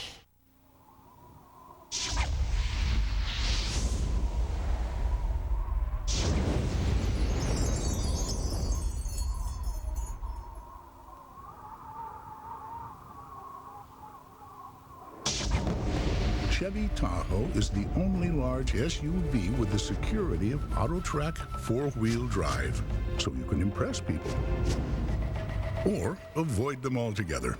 Chevy Tahoe, like a rock. They work hard, play hard, and die hard. You got one chance, and if that doesn't work, I'll enjoy the ride down. The new series American Fighter Pilot launches March 29th. Greg Gumbel in New York. We will bring you back to Tulsa and Kentucky in just a moment. But first of all, let's let you listen in to what's happening in Sacramento, the back-and-forth battle that is being won right now by Wake Forest against Oregon. Let's take you to Arco Arena and join Ian Eagle and Jim Spanarkel. Wake Forest 65, Oregon 60 as we come up on the 13-minute mark of the second half. Jackson knocks it away and a turnover as Oregon comes up with the steal. And there's one of the adjustments the Ducks have been making as Rittenauer goes deep. Cole got it for 3. Well, they just keep coming back. They've had opportunities where you think, well, this team might fold to 10. Nah, that's not going to happen. Neither one of these teams are going away. We continue to just go back and forth and banging one another. 20 points for Luke Rittenauer. Baseline delivery and a jumper by Levy. Levy's starting to give them a little lift off the bench. 6 points for Levy, the freshman from Panama City. Wake Forest leads by 4. Jones, the cutter, Michaelis can't catch it. And Sungala clears it for Downey. Freshman, no-look feed. Little pump fake underneath. Murray can't finish it. Knocked upstairs. Here's Levy. Knocked out of his hands. Might have gone off his leg, though, too. It did. Oregon will take over at the 12-17 mark of the second half. There's no argument from Skip Prosser because you know why, Ian? Guess who had the best look in the building on that play? Skip Prosser. That happened right in front of him. He saw the ball go right off the leg and out of bounds. Anthony Lever checks in, replacing Brian Hellquist. Wake Forest still shooting it well, 57% from the field. And they lead by 4. Keep in mind, Christopherson back on the floor for the Ducks. There's a jumper. Lever, no. And a foul call. Well, Johnson from behind right there, but with Christopherson on the floor for the Ducks, Johnson and he are going to try to stop the big action down low for Wake Forest. Third foul.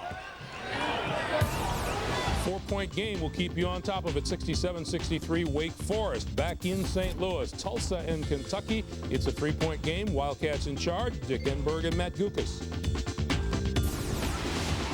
Kentucky and Tulsa battling here in the second half. 6 minutes into this half, and Kentucky with a 3-point advantage. It was a 1-point game at the intermission. Bogans and Prince, the 2 stars from Kentucky, have led the way. Prince with 21 in the game, and Bogans has countered with 17. And this is Bogans in the corner for 3 more.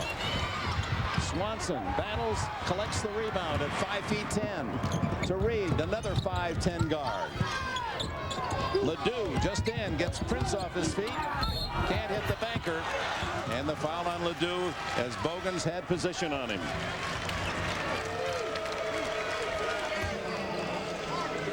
Second foul now on Marcus Ledoux from Baton Rouge, Louisiana, as you look at both teams shooting over 50%. Exceptional shooting. Tulsa's really struggling with their defense primarily, and Tulsa's just an outstanding shooting team game in and game out. But even though that play went against Ledoux, that's what Tulsa has to do. Swing the ball, reverse it, skip pass it, and keep it spread, and got the man up in the air and drove, but he got to go in under control. Only player in foul for either team, Jules Kamara. He's on the bench with 3. Prince had it his own way. Short this time. Ingram again giving Coach Phillips some solid minutes off the bench. Reed has it picked away by Fitch and kicked forward to Bogans. No advantage here for Bogans. 2 on 3. Then as a piece of it was Swanson. Fitch unable to hit. Estel's tip isn't there. And out of the pack, Jarius Glenn, the 6'6 freshman from Decatur, Georgia. And it's Reed down court to hit another 3. It's tied at 58. That's a Tulsa fast break. They had a 5-on-4, but anytime Reed, Swanson, Parker, any of those guys, Harrington included, get a look from beyond the arc, don't let it fly. Reed had 18 in the win against Marquette, 10 today. Now it's Prince's turn, and he has 24 to lead all scores. Boy, incredible sniping from Tayshaun Prince. 5 out of 6 from downtown, and that was with a hand in his face. Hawkins with a reach-in foul on Antonio Reed. For Kentucky, their 5th team foul. Tulsa also with 5 here in the second half. Pushing the ball up on the fast break.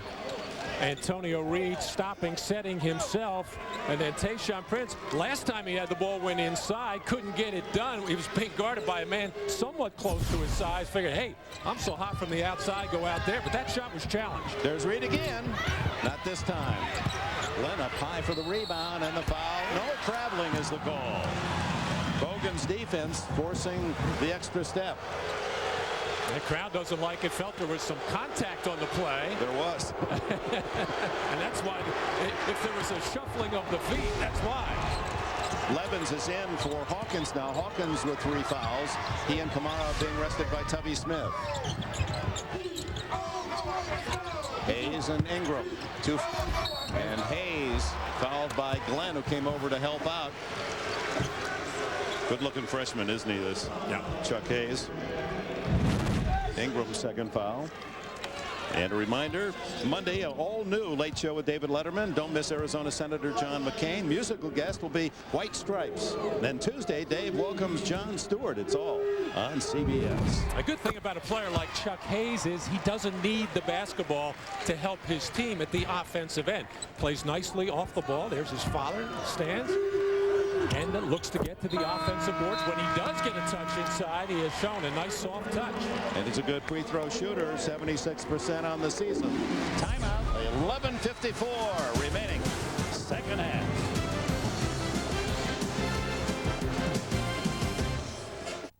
There it is, as grand as it gets. The Masters on CBS. Wow.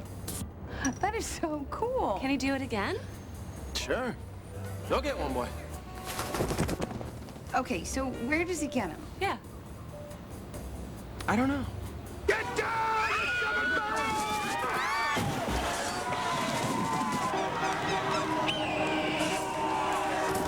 For the great taste that won't fill you up and never lets you down. Ooh, that's a first. Make it a Bud Light. The Saab 9.3. Exhilarating handling. Gripping traction control. And the addictive 205 horsepower turbo. Contact your Saab dealer for a test drive. Just don't get carried away. Right now, lease a Saab 9.3 SE 5-door starting at $269 a month for 36 months. For details, see your Saab dealer.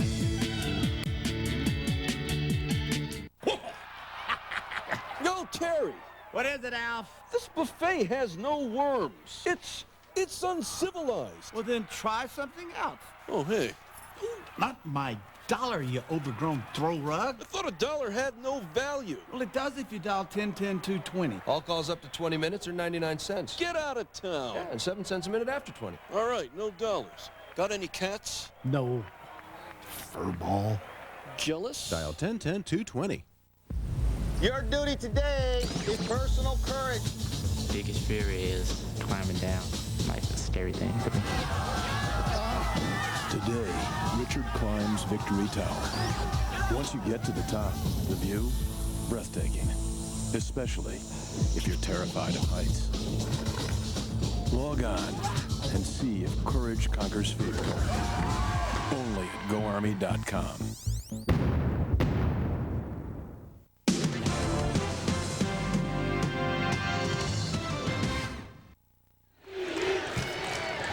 Matt Gukas and Armin Katayan, Dick Enberg here in St. Louis. Here are the numbers, the game summary. What catches your eye? Well, obviously the three-point shooting has been exceptional, but this is really hurting the Tulsa Golden Hurricane, the turnovers. But a model of efficiency, Keith Bogans and Tayshaun Prince shooting the ball brilliantly. Combination of the two scoring, Prince and Bogans, for Kentucky with 41 of their 63 points and a 5-point lead with 11:43 left in the second half. In black, the Tulsa Golden Hurricane. They have 3 men in double figures, and Reed hot here in the second half from 3-point range. Parker working on Fitch, doesn't get the roll, and the rebound by Fitch.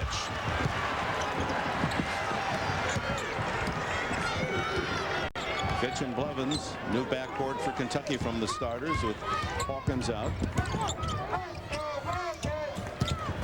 Terrific shooting by both sides, and Tayshaun Prince conducting a clinic here in St. Louis. He's got 26 points. He's missed only 2 attempts the entire game, and Reed almost decapitated on that foul.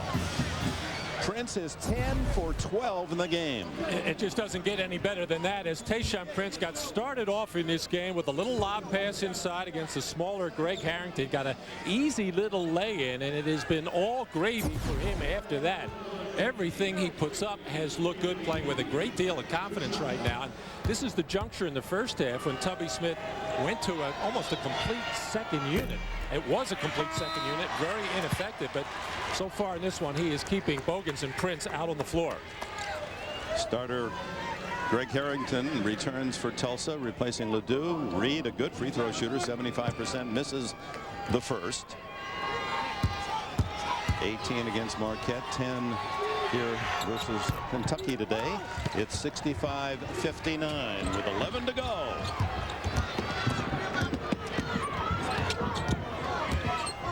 Blevins with Reed on him defensively. Bogans draws the much shorter Swanson, 7 inches given away there. Prince, another one. Misses only his 3rd shot, but Hayes keeps it alive on the offensive rebound.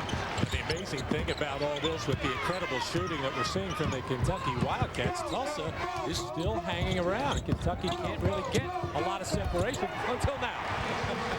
It's Prince again. 3 points away from his career best. And Harrington going in for the shot. Fly swatted by Prince, but there was a foul called before the shot. Well, Tulsa cannot find a comfortable matchup, obviously, against Tayshaun Prince. They started with little guys. Started with Harrington, went to Dante Swanson, who was an all-defensive, all-WAC performer. And actually, he didn't really get hurt that much, but he's only about 5'10", 5'11".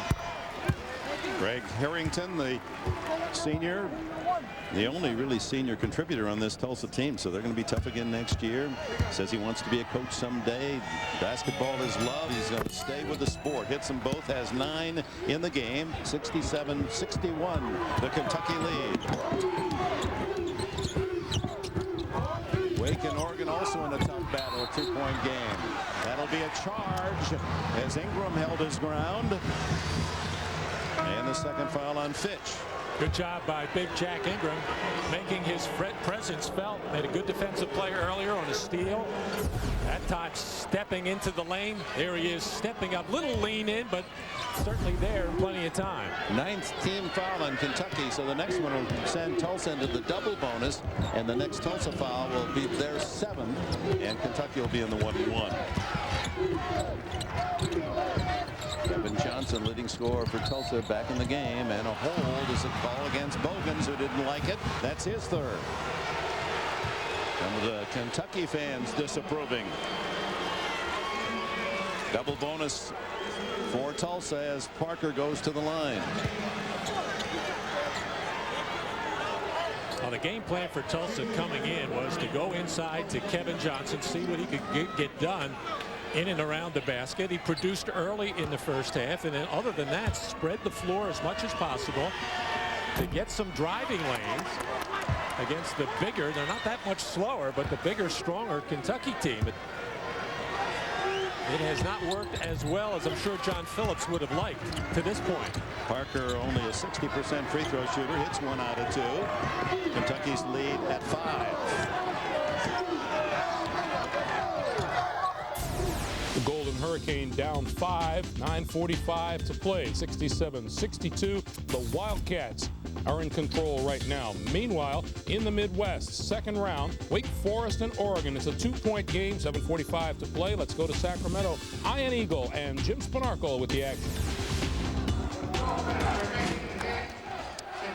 Wake Forest holding on to a 2-point lead, 78-76, but an injury for the Demon Deacons, and it's Craig Dawson. And if you watch right here, we'll take a look. Watch his left arm come up and pop all the way up to the shoulder. He had problems last year with the separated left shoulder. It looks like it may, I emphasize the may, be his problem again.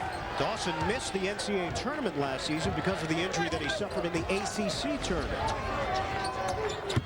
Wake leading by 2. Dawson, who has really been hot, went to the locker room during that timeout. Songaila, ball movement, down loose, knocked out of bounds, and Oregon will take over. Right now, let's check in with our sideline reporter, Dwayne Ballin. Dwayne. Ian, he's popped that shoulder out. They are trying to pop it back into place now. That will determine whether or not he comes back into the game. All right, thank you, Dwayne. Craig Dawson. Such a thrill for him to be a part of the NCAA tournament this year because he missed it last season. He's a senior from Kinston, North Carolina. Playing so well, shooting the basketball from long range, also at 5 of 8. Oregon's been chipping away, and a foul called as Jones made his move on Levy. So they've taken time off the clock, but the score remains the same. 78-76, Demon Deacons in the lead. Let's take you back now to St. Louis, where Wildcats lead the Golden Hurricane by 4. Dick Enberg and Matt Gukas. Well, Keith Bogans and Tayshaun Prince set 19 points for Bogans. And Prince chipping in with 27 more himself. Kentucky's lead is 5, 69-64. 8:43 left here in St. Louis. Winner advances to the Sweet 16 next Friday night in Syracuse. Kentucky going to a zone here. They have not shown that much of it. Inside to Harrington. Hayes, a much bigger man, moves in on Harrington. Parker faking Blevins. Somebody's got to flash to that middle area. They're just going to pass the ball around the perimeter and get a 4% shot like that. Swanson gives Tulsa an extra chance. Now into Kevin Johnson. Oh, he's so quick off his feet. 69-66. Johnson with 14. How about the adjustment in the air? Normally he goes up strong with 2 hands, unable to get that left hand on the ball. Still able to control it and put the soft touch on it. Daniels in the game now for Kentucky, number 14. Daniels, Blevins, Hayes, Tayshaun Prince, and Fitch. So only Prince, a starter, currently on the court. Well, and Hayes, he started as well, and he shoots from outside, gets his own rebound, takes it in where he belongs, and scores, and is fouled. Now that has becoming more and more the type of play that Chuck Hayes is able to come up with. Kind of hangs around, gets to the glass. This time coming up with the offensive rebound, and then does a nice job of protecting the ball as everybody was taking a swat at it. Greg Harrington picking up his 3rd foul for Tulsa. 3-point play here for Hayes. And he now has 7 points in the game. And a timeout. Kentucky back on top by 5.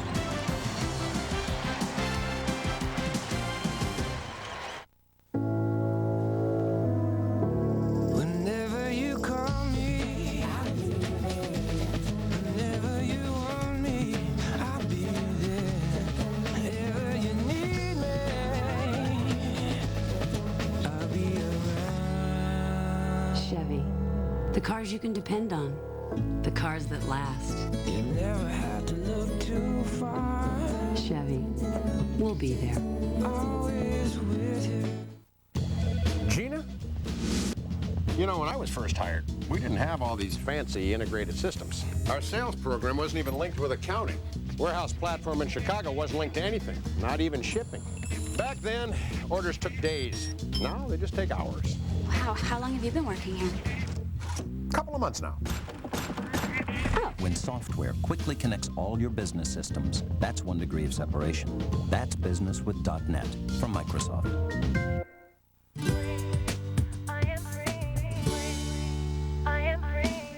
There's a song I want to sing. There's a bell I want to ring. I'd like to have this feeling everywhere I go. You see, I've got the perfect plan, and I can tell you understand. Every place that I go, it's easier with you. I am free to express myself around the world and on Main Street. Everybody should be free. I'd like to travel on a whim and take the world for a spin. Life is for the living and making dreams come true. I am free to express myself around the world and on Main Street. I am free to live my dream.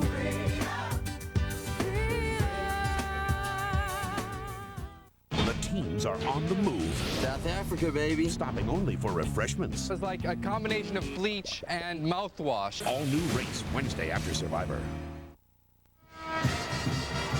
Official scoreboard correcting and adding the point for Hayes to make it 72-66. 7:35 left. Our tournament summary.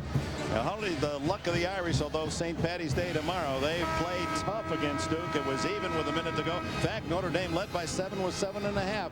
But the national defending champion Blue Devils prevailed. And Melanie Davis, congratulations. First female ever to officiate a men's NCAA tournament game in Chicago yesterday. 6-point lead, Kentucky. Back to the zone defense again for Kentucky. Somebody's going to have to flash in the middle like Kevin Johnson did last time. Parker fires from 3, not there. Prince with a rebound.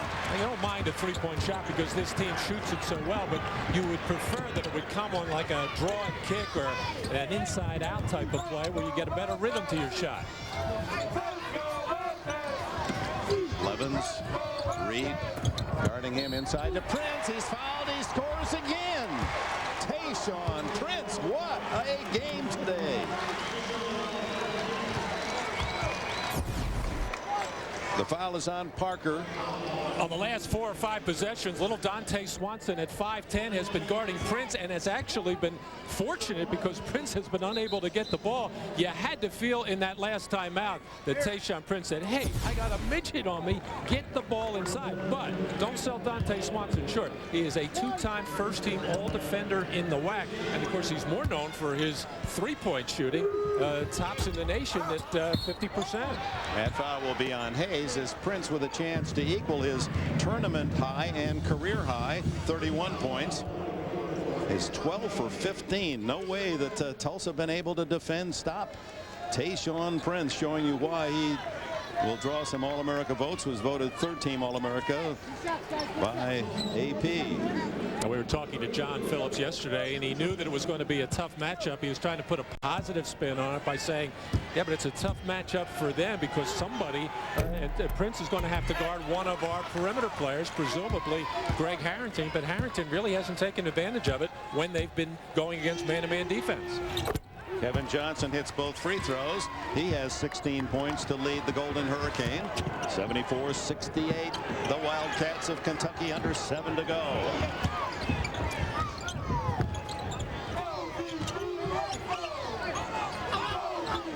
Number 1 seed Kansas and number 8 seed Stanford waiting in the wings for the second game from St. Louis tonight. Kentucky getting a little bit deliberate here, but another 3. Tayshaun Prince, the best game in his brilliant career in Kentucky scoring. He now has 33 points. Ingram. Greg Gumbel in New York. Tayshaun Prince continuing to apply the hammer for Kentucky. They lead Tulsa 77-68. Meanwhile, Wake Forest and Oregon, a 1-point game. Let's take you there now. Ian Eagle and Jim Spanarkel. Arco Arena action from the Midwest bracket. Oregon 82, Wake Forest 81. Largest lead of the day has been 11 for the Demon Deacons. Oregon went on a run at the end of the first half to close it to within 2. And here in the second half, it's been Oregon that's been able to grab the momentum, but Wake now will not go away with 3:53 left. Absolutely, and I thought at the half, you know, the Deacons were shooting about 55%. You take a look at Dawson with an ice pack underneath that jersey right there, so clearly his afternoon is finished, coming out for some moral support. Trying to get it in, Levy. Wake Forest 83, Oregon 82, 3:45 to play, second half.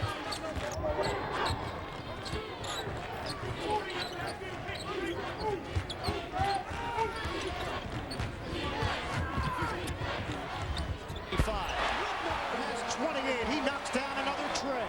Now has nerves of steel, I'll tell you that much, because he's not afraid to step up and take huge shots and make them. His 7th three-pointer. 77 of the 85 points from 3 players. The big 3, Jackson, Ridnour, and Jones. That is just an incredible line right there. A new career high for the sophomore Ridnour. Sungila looking to get involved. Off the back of the iron. And tracked down in the corner by Ridnour with an even 3 minutes to go. Downey has to stay on Ridnour right now. When he gets in scoring position, cannot allow him to get a jumper off. Jackson way outside. Defended by Scott. Small lineup on the floor for the Ducks. Shot clock at 12. Here's Ridnour with Downey. Down to 2:35 to go in a 2-point game. Ridnour, crossover, pull off the rim and rebounded by Sungila, weak side. Keep in mind the Ducks have been going outside a little bit pretty often this afternoon, so we'll see if they can take it to the basket down the stretch.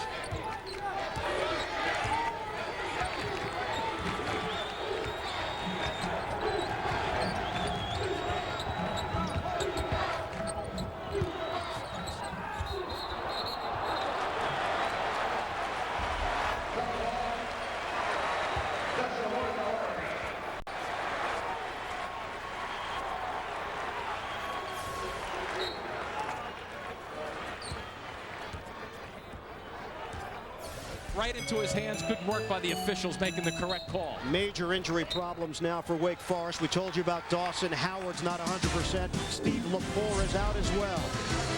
2-point game in Sacramento. In and out. Good. Keep the victim calm. And 1 and 2 and 3. Okay, there you go. It's over 130 channels, sports, news, entertainment, even your local channels, and it's only $39.99 a month.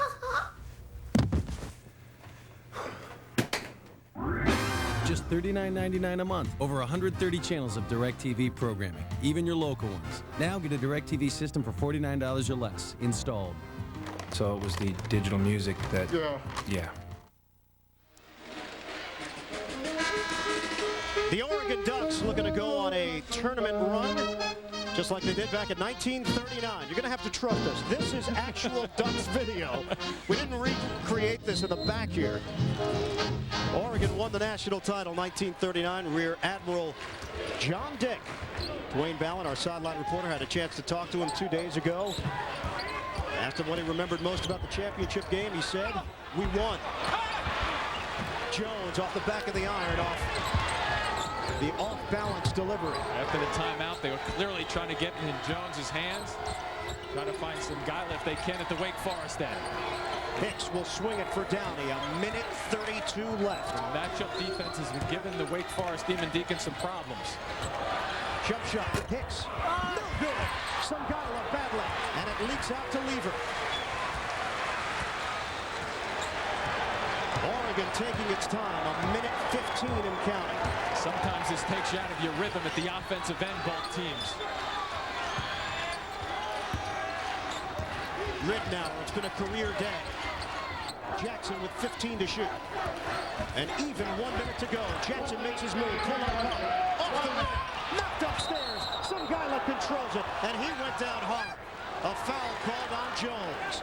Sungila with his 12th board of the day to go along with 17 points. It is accidental, but it's still a foul.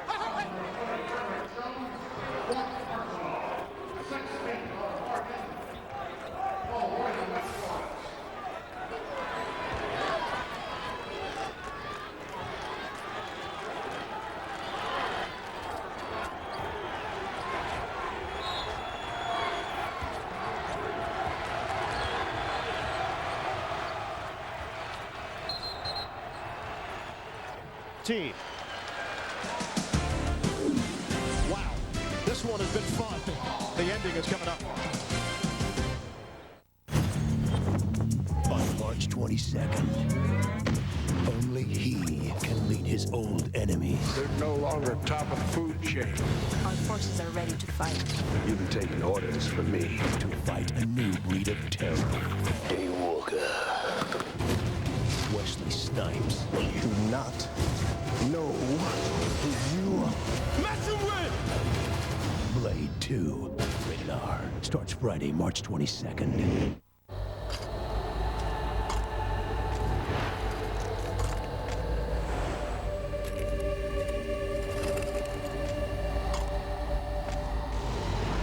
The closer you get,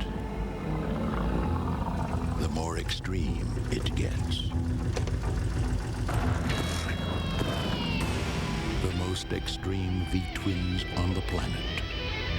VTX from Honda.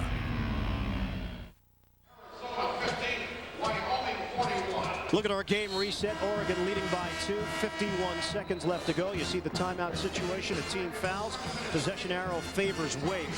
This is one of those games, Jim, when you sit back and watch, you figure it probably comes down to the last possession. Whoever's got the ball last is going to win this game. It's one of those games that will come down probably to that iron. You almost want to ask for a DO, the old do-over. Can I get another shot at it to keep the game going? But keep in mind now, from a perspective of coaching strategies right here, Ernie Kent came down that very last time and had a man-to-man defense. Let's see if he stays with it. It appears he's going to. That means Sangala and Danilus have to get involved down on the blocks and with good motion away from the basketball. Here's Downey, defended by Lever. 40 seconds left. Wake Forest down by 2. Sangala for the tie. No good. Rebounded by Johnson. The differential now means foul. It's a 1 second differential, but you have to stop the clock. Sangala had an opportunity to knock this one up at 85, and he has just picked up his 3rd personal foul. Free throws coming up. I think Ernie Kent understands that he kind of dodged a little bit of a bullet with Sangala missing that, but gives some credit to his team for double teaming there at the very end. Skip Prosser got the shot he wanted. We'll keep you posted on this game, everyone, but right now in St. Louis, Tulsa and Kentucky, it's 82-77 coming up on 2 minutes to play. Let's take you there, Dick Enberg and Matt Gukas. Just over 2 minutes remaining here in St. Louis with Kentucky the ball in the lead. Prince beats the, and a big tip out by Kamara or Hayes, and that keeps it alive. It was Hayes and a new 35 seconds for Kentucky, leading 82-77. And Tubby Smith said, just hold it right out there. Make them come out and get us. We'll eat as much time as we can. Hawkins with the ball.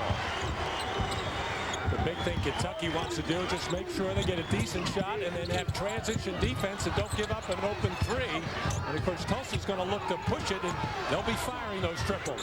Tayshaun Prince and Keith Bogans have been brilliant. That one won't fall for Hawkins. It's out of bounds to Tulsa. Prince with a career best 37 points, the All-America from Kentucky. Bogans adding 19 to spark the 4th seed Wildcats. They lead by 5. Keep it. In 1935, Foxwood Farms started with 1 horse and a truck. The horse was a thoroughbred, the truck a Chevy Suburban. Today, they have a few more horses, but there's still only 1 truck, Chevy Suburban. With an available 8.1-liter Vortec engine, it's capable of towing up to 6 tons, making it the best Suburban yet. Chevy Suburban, like a rock. My dad taught me how to fly. I think I was 9 or 10, and there wasn't anything he didn't know from the ground up about airplanes. My dad said one time, everybody can be an example, but not always good, and I hope that I'm an example for these new pilots, and a good one. March 31st will be my 33rd anniversary. I wish I had another 33. My name is Larry Haynes. I'm a 747-400 captain for United Airlines.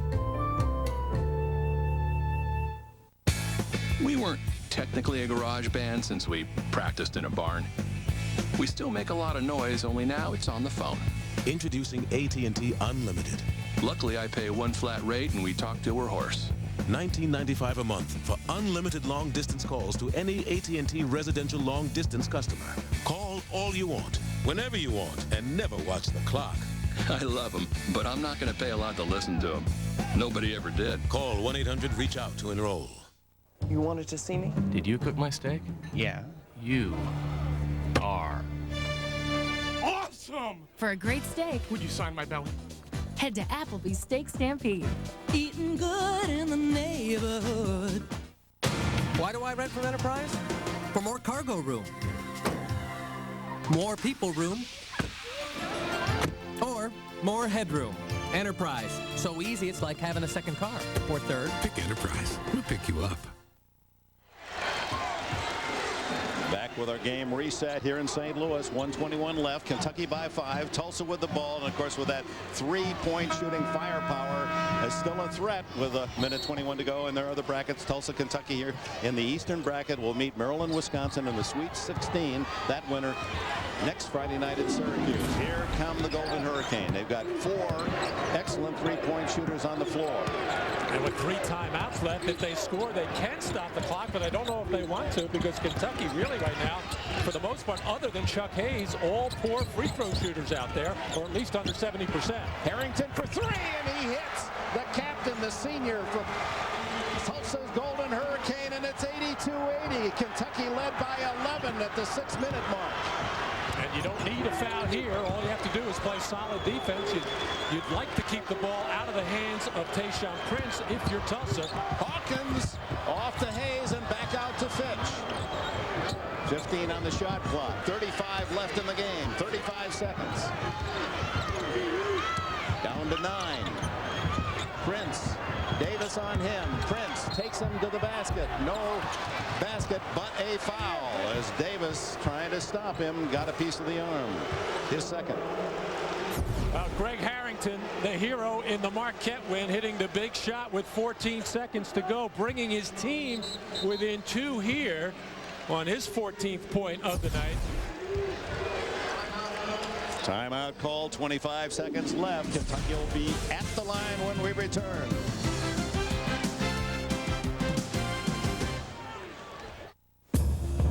They've worked hard to get here.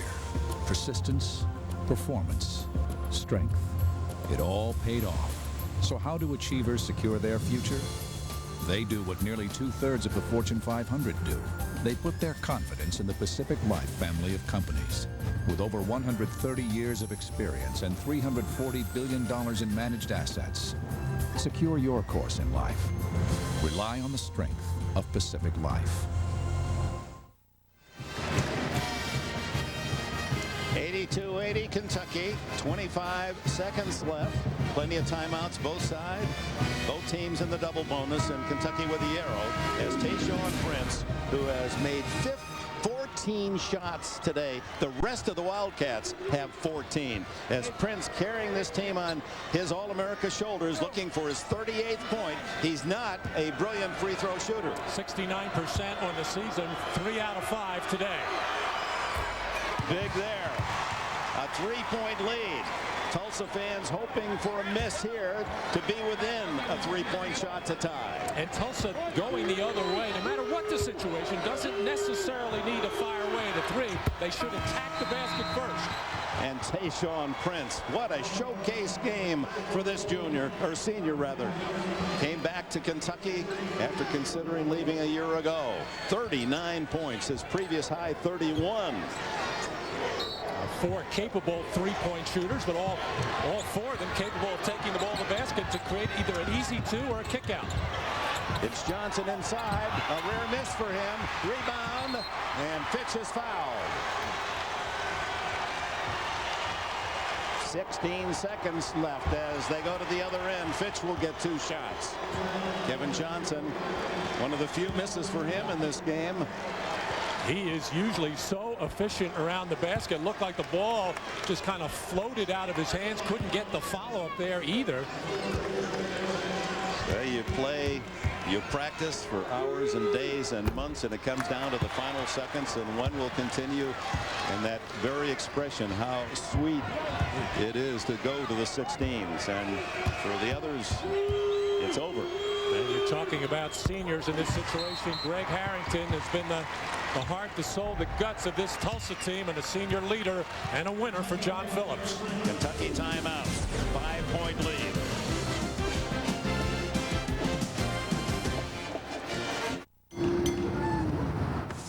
Road game, huh? I just love road games. No distractions, just you against the world. It's an opportunity to prove yourself, to show everyone out there you can win no matter what. It's just a sales call. Son, there's no such thing as just a sales call. When you're on the road, count on Fairfield Inn's inviting affordable rooms. Son, you need a fight song. Bum, bum, yeah, fight song. Break coats and break. Road game, huh? Now make 3 stays and earn 2 free nights. Call 1-888-MARRIOTT today. Fairfield Inn. Your Marriott awaits. Well, you saw Duke and Notre Dame, great game. Then this game, the second of our quadruple header. And the third game coming up, UNC Wilmington, Indiana. Most of you will see Stanford and Kansas. We'll play here in St. Louis in about 30 minutes.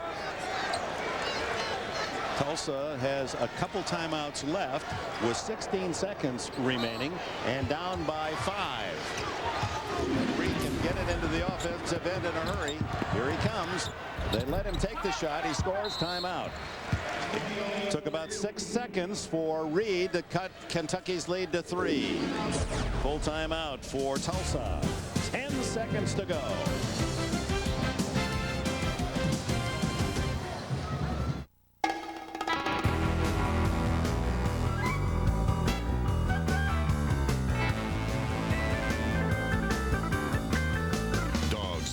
Look both ways, which brings us to the safety triangle, the interconnected parts that enable you to stop, steer, and maintain stability. Ask your mechanic for a safety triangle inspection and quality replacement parts like Monroe shocks and struts. Save up to $75 off safety triangle parts or service when you buy Monroe Reflex or SensorTrack shocks or struts. I'd like to take a look at my investments. Can Fidelity help me with some planning? Go through what I'm invested in, goals and so forth? Of course. You know, now might be a good time to look at your entire portfolio. Yeah? You can help? Well, certainly.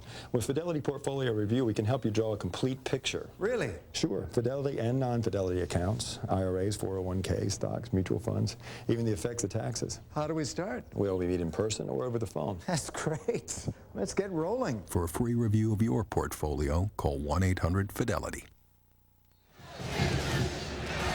Into the eyes of Leah Phillips, the wife of Coach John, the realization that it's going to take something really special to win. And on the other side, Donna Smith, the wife of Tubby. And she's known the glory of going all the way and winning the championship 4 years ago. Can it happen again for Kentucky? I'll take that last play by Antonio Reed. Smart play. Just take the quickest score you can get. Got the easy 2. Now 10 seconds left. You want to extend the game as much as you can. On the first pass, you go for steal, but you can't waste any time. You can't try to pick out a foul shooter. You foul the first man and take your chances there. See if someone, it's Prince that they'll have to foul, and Ledoux just into the game after a second and a half expired commits the foul. 85-82, the pressure on Prince to make at least one to take away the three-pointer, tying it up for Tulsa. And Tayshaun Prince to the line. He has terrorized the hopes of John Phillips and this Tulsa team, looking for his 40th point. The senior just coming through in fine fashion along with junior Keith Bogans. They have been brilliant, but certainly Tayshaun Prince has been unbelievably brilliant.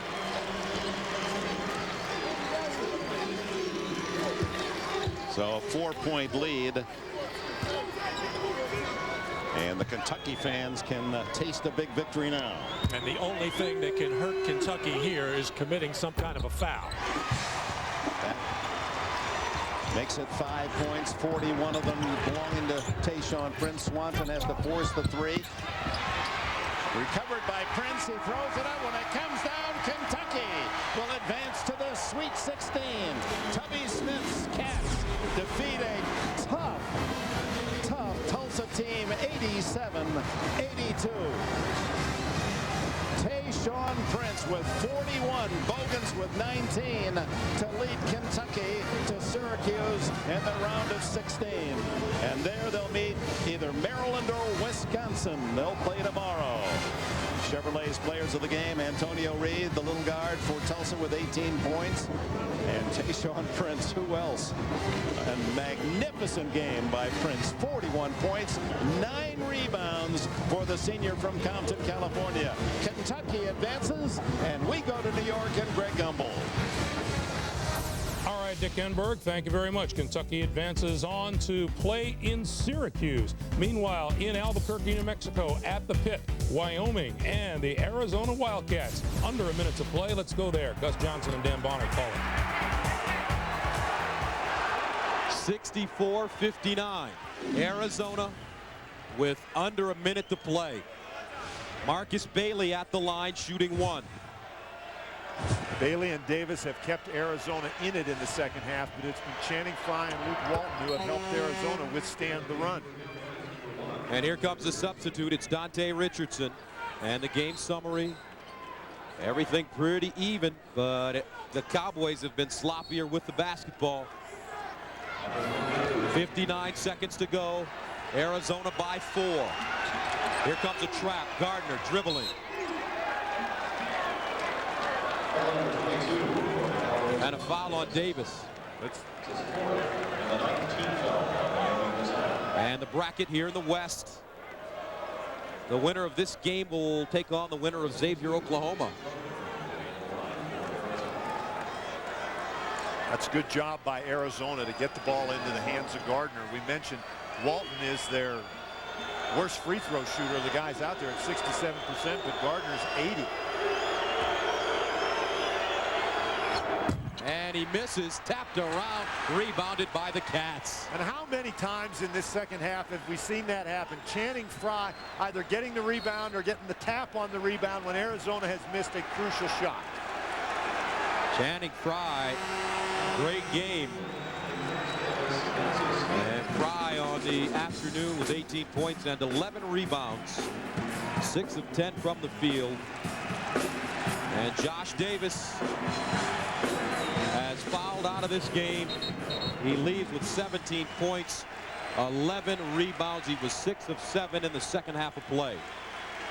He had 4 offensive rebound dunks in this half alone. He has had a marvelous game, and that goes along with a great game that he had Thursday. Now he just has to sit and watch. Walton, the 67% free throw shooter, gets the first one to crawl in.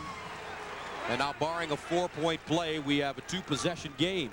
And it's a bigger 2-possession game than in most cases because Wyoming is such a poor 3-point shooting team.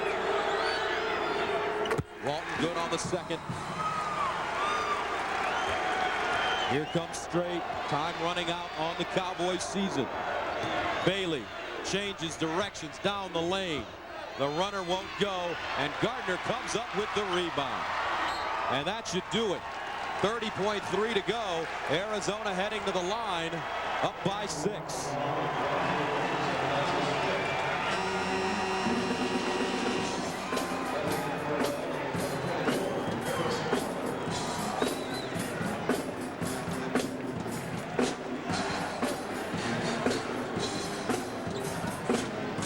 So Jason Gardner at the line. First one good. And the Chevrolet most valuable players of the game, Josh Davis, 17 and 11.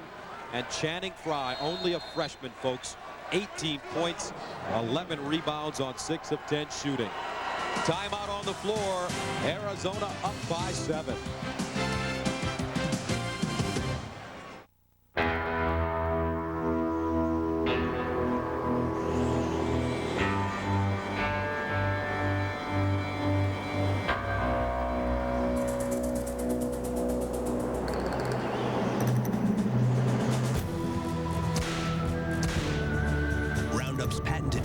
Knocks out weeds in 24 hours. The leading imitator doesn't. Roundup knocks out weeds in 24 hours. 67-60, Arizona, Steve McLean's team. Down by 7 with 30 seconds to go. His best player is fouled out, Josh Davis. And Arizona is at the free throw line shooting 1, Jason Gardner.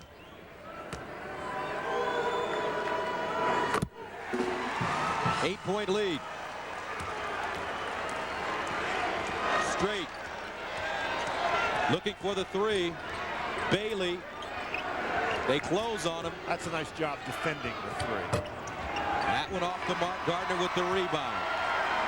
And that is it. Steve McClain tells his team to get back. Arizona hanging on. And they are headed for the Sweet 16. The Wildcats defeat the Cowboys 68-60.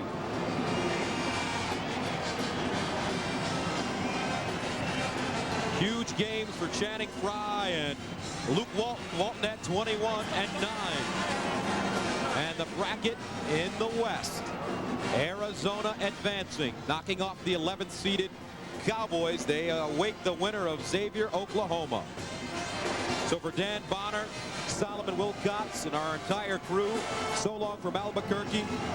This has been a presentation of CBS Sports, home of the men's NCAA basketball championship. Thank you for calling American Express. This is Tara Hilton. How can I help you? Talking to our card members, I just enjoy doing that. I've been an American Express financial advisor for 13 years. I get to know customers. I listen to them. They can give you all the service that you need. Thank you. We were able to make different travel arrangements. Some small way, you were able to influence people's lives. It helps take out some of the stress in their life. Which is an amazing thing to be able to do.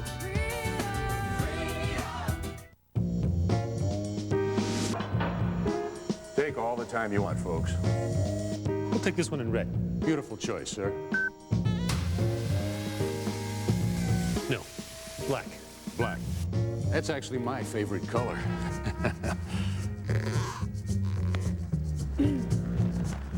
Red. Definitely red. When software lets you quickly give customers what they want, that's one degree of separation. That's business with .NET from Microsoft. It's called a panic room. It's 8 feet long. It's encased in steel. It was the safest room in the house until tonight. What we want is in that room. We can't get in the panic room. We have to get her to come out. On March 29th, the director of Fight Club takes you into the Panic Room. Rated R. Opens everywhere March 29th. Getting pumped before your next meeting? I like that strategy, but that game face could use a little work. You have to go for everything. That gives you an advantage over the competition. Thanks. Good job. Want to be on top of your game? Count on Marriott for everything from business services to room service. Grinch up that nose. You just gotta feel the face. You just gotta feel it. Make 3 stays and earn 2 free nights. Call 1-888-MARRIOTT today. Marriott Hotels, Resorts, and Suites. Your Marriott awaits. The teams are on the move. South Africa, baby. Stopping only for refreshments. It's like a combination of bleach and mouthwash. All new race Wednesday after Survivor.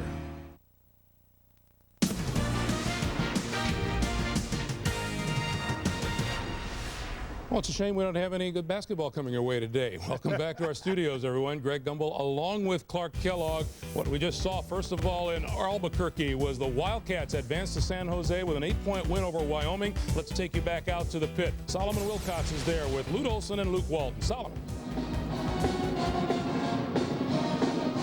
Lute Olson, Wyoming proved to be a pesky opponent today, and winning this game, what proved to be the key? Well, I don't know, but they definitely were very pesky. It looked like we had them on the run a couple times. They'd come back and make big plays. I think we had a hard time stopping the penetration. You know, Bailey did a great job, and they're tough on the glass. They they got us in trouble with that. But I thought once we started moving without the ball, we were able to get decent looks down at the offensive end. Now, you said that the freshman Channing Frye could end up being the best big man Arizona has ever had. Yeah. Today, he made you look like a prophet. Well, he's going to be good. He just needs to, we need to have a shocker every once in a while, because sometimes you can see him where he's just back to sort of a non-competitive kind of guy. When he goes after the ball and he decides no one's coming into his house in there, he's awfully good. All right, thanks, Coach. And 21 points today by Luke Walton. And Luke, you're normally known for dishing out and dropping dimes and picking up the assists, but today you proved to be a factor putting the ball in the hole. Yeah, well, I was getting to the lane and they were playing the passing lane, so I made it a point to shoot. When I got there, the coaches told me to do that if it was open, so that was the game plan coming in. You guys came in with such a young team. Did you ever think that a Sweet 16 would be possible? Definitely. From the beginning of the year, once I met these young guys, I knew they were all they're all winners, and I knew once we got playing good together, we'd be a hard team to beat. All right, Luke Walton, thanks very much. Let's go back to you, Greg. All right, Solomon, thank you very much. So Arizona moves on. They'll play the winner of Xavier, Oklahoma. That game played tomorrow, and they will meet there. Well, he's their leader in terms of initiating their offense, but just as important, he's a solid defensive player as well on the backcourt. It means Keith Langford, a freshman, stepping into a role he's not been comfortable with, and he's going to have to step up and step out in a big way. All right, Keith Langford warming up now in St. Louis, and he will be in action this evening. Tip time of that game, 8:06, as #1 seed Kansas will take on 8th seed Stanford. We'll take a timeout here, and we will continue with more scores and highlights in just a moment.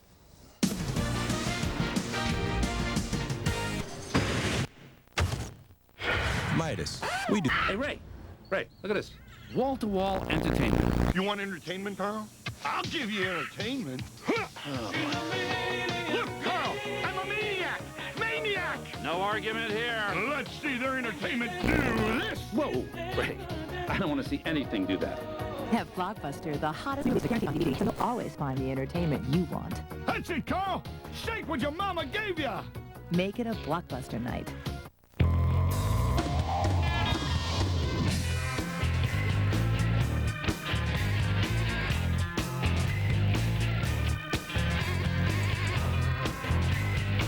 So you sure this is okay? What if someone calls? What if someone calls? Sometimes you feel like being dependable. Sometimes you just want to go for a drive. Chevy Impala. I'll be there. Jerky.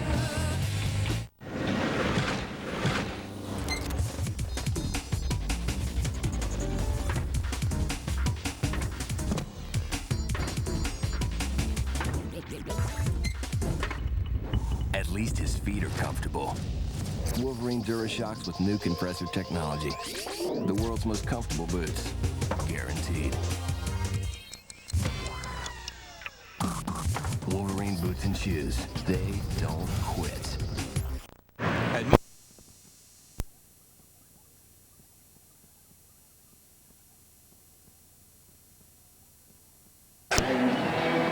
Imagine the emotion felt by Patriot owner Bob Kraft.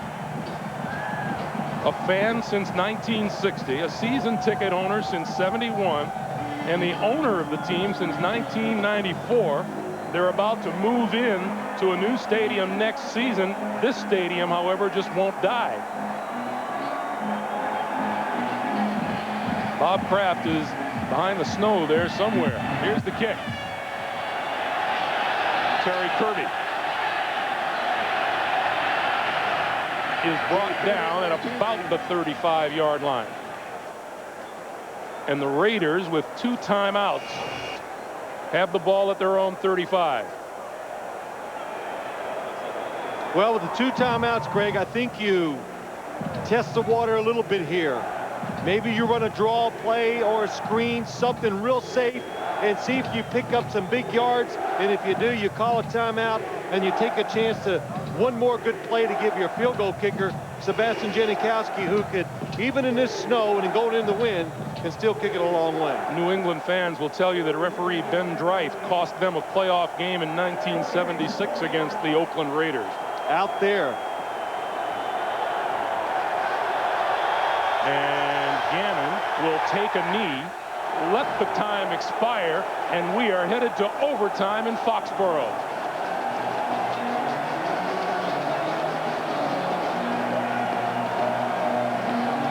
What a night in Foxborough, Massachusetts.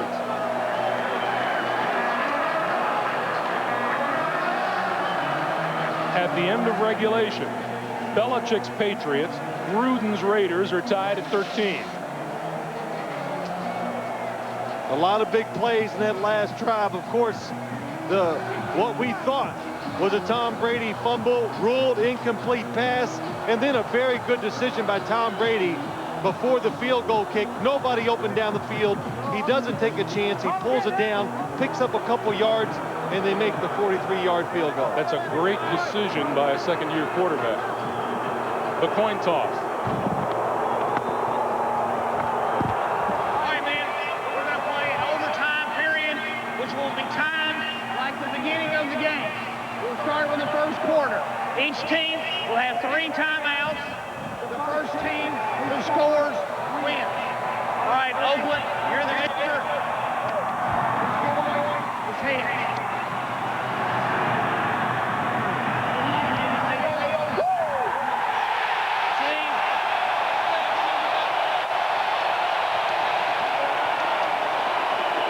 The Patriots win the toss.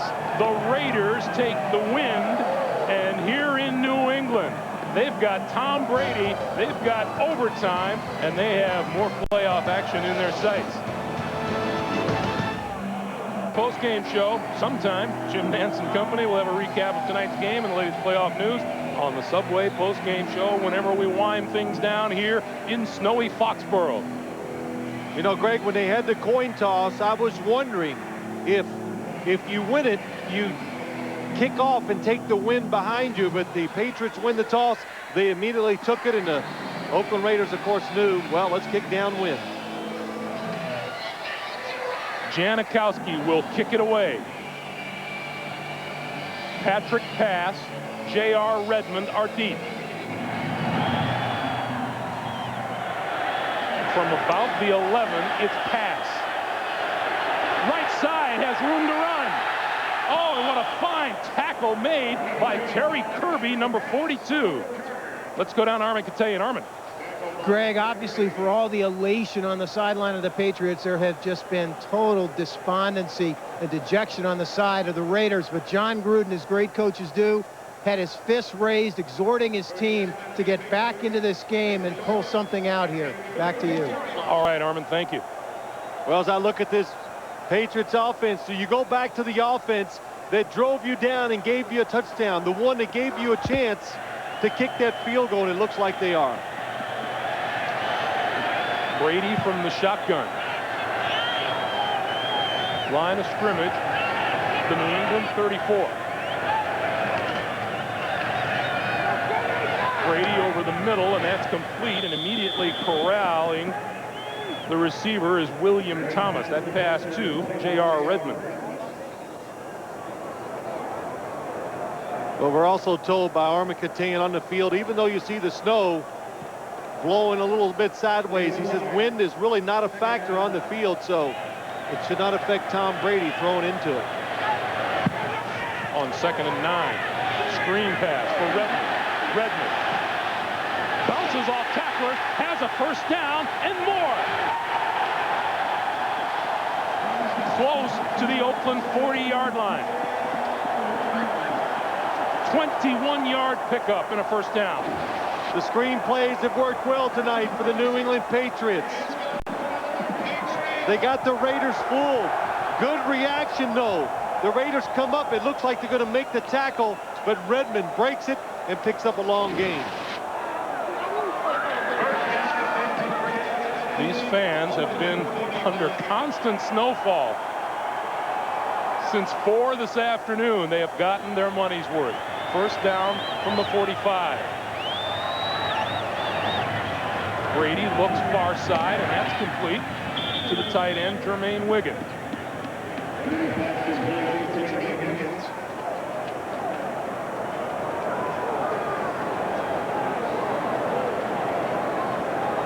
You know, we've noticed Phil, we've talked about they were teammates at Michigan, but Tom Brady hasn't really thrown at Charles Woodson tonight, has he? Well, he did a couple times, and the couple times he did, Charles Woodson was all over the receiver, Greg, and I think everybody knows that when you play the Oakland Raiders, the one guy you do not want to take a chance against is Charles Woodson. There they go, thrown at one time.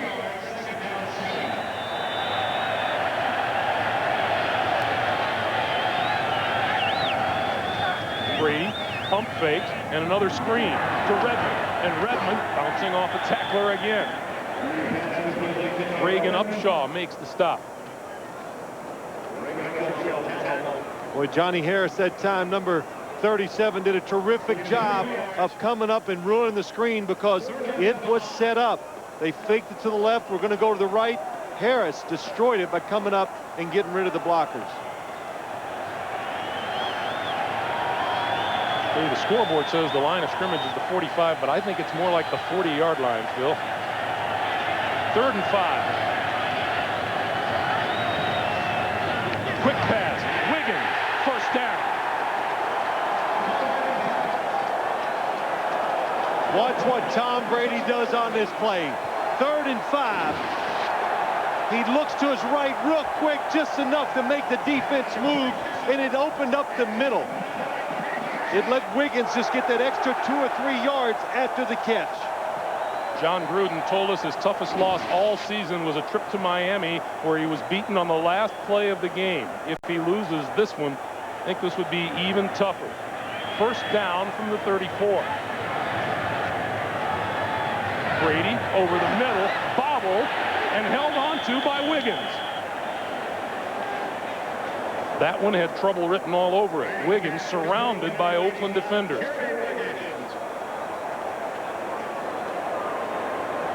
Well, New England's down to about one more first down. They know they're in field goal range. Of course, the coaches for the Raiders know that, so. Boy, after a relatively quiet first half, Tom Brady has lit it up throwing the football in the second half. We are in overtime. 2nd and 6. The handoff, and Redmond doesn't get much. It'll be 3rd and 6. Well, Johnny Harris again, number 37. Stops what you think might be good yardage by the New England offense. He stops another play. Brought in as a starter late in the season. Johnny Harris has done a good job. An excellent tackler, and he has shown that here in overtime in the whole game. Brady, quick pass. That was complete to Troy Brown.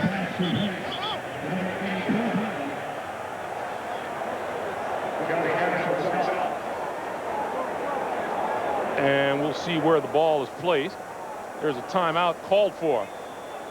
Bill Belichick calls timeout. They're going to talk things over. We'll be right back. Would be a 46-yard field goal attempt. Bill Belichick has sent his offense back onto the field for 4th and 4. Yeah, the field goal attempt, I don't think there's any question, Greg. That's not even in the decision making. And my first thought was, well, go ahead and punt it, but and really give Oakland, back them up and see if you could stop them and get good field position again. But you're on the 20, I got to count it, 28-yard line. Well, Vinatieri made a 45-yard field goal to tie the game with the win,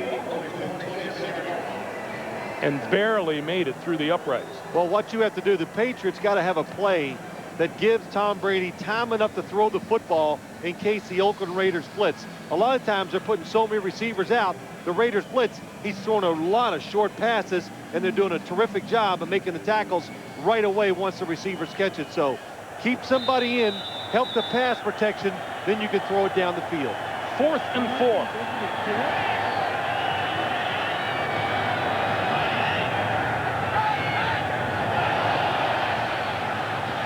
Brady pumps again, throws, and that's complete for a first down. David Patton who has had an incredible second half here tonight.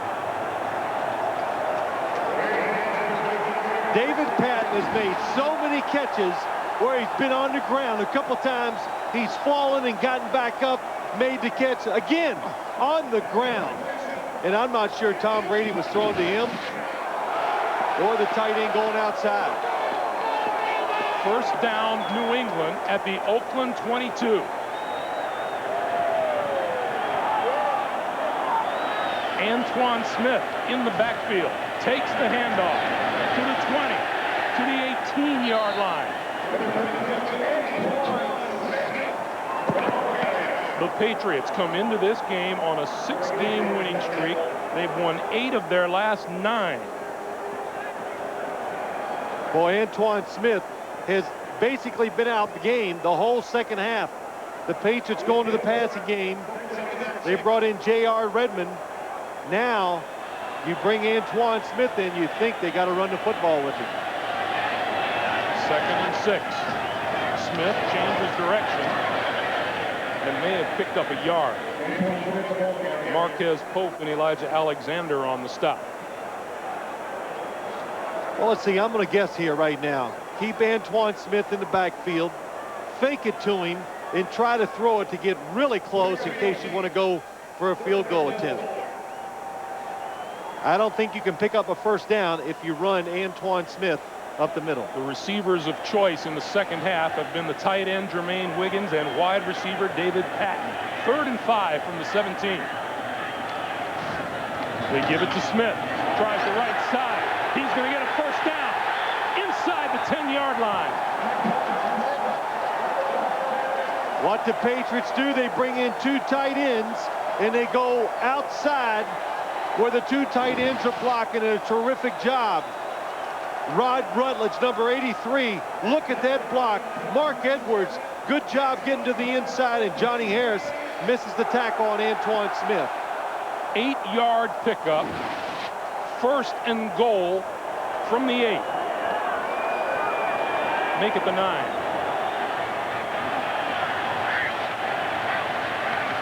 Smith stood up at about the 8-yard line. John Gruden pushing his defense for a turnover.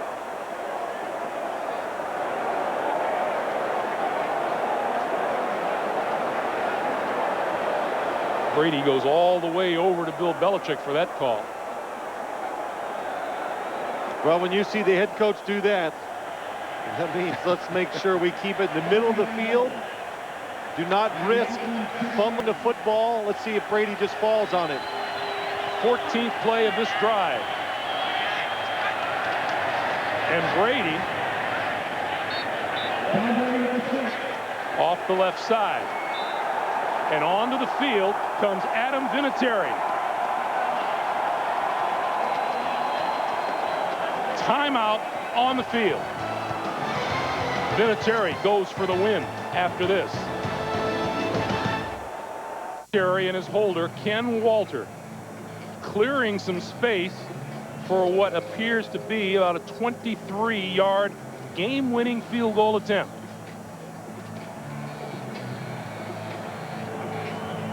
What a game this has been.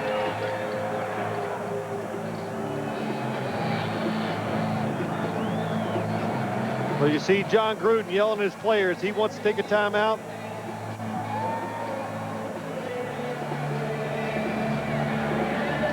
Which they apparently haven't called yet, but they will. You know, I've talked to kickers, situations like this. I say, when you get iced, does it bother you when they do that? And they go, no. They love it. It just gives them more time to prepare and get ready for the kick. This is to advance to the AFC Championship game.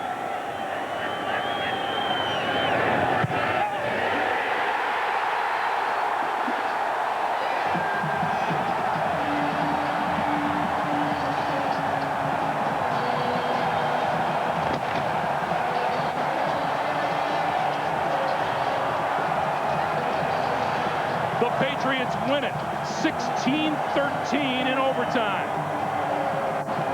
Vinatieri a 45-yard field goal to tie it, and then caps a 61-yard drive in overtime.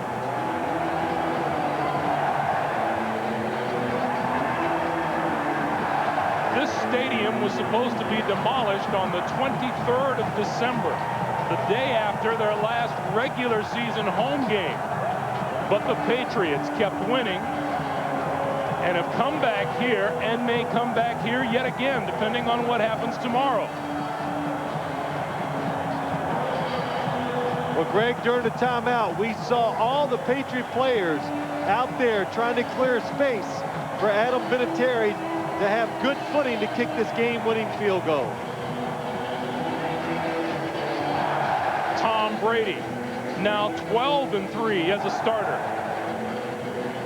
And what a change in philosophy in the second half. That was the difference for the Patriots. They opened it up, they started throwing the football, and Tom Brady came through for the New England Patriots. Tom Brady threw for 238 yards after halftime, a total of 312, and for John Gruden, an excruciating end to his season. Well, you see the despair all year long. You fight so long, you think you got the game won. A replay brings it back, and then you lose in overtime. For Phil Simms and Armin Katayan, Greg Gumbel saying so long from Foxborough. In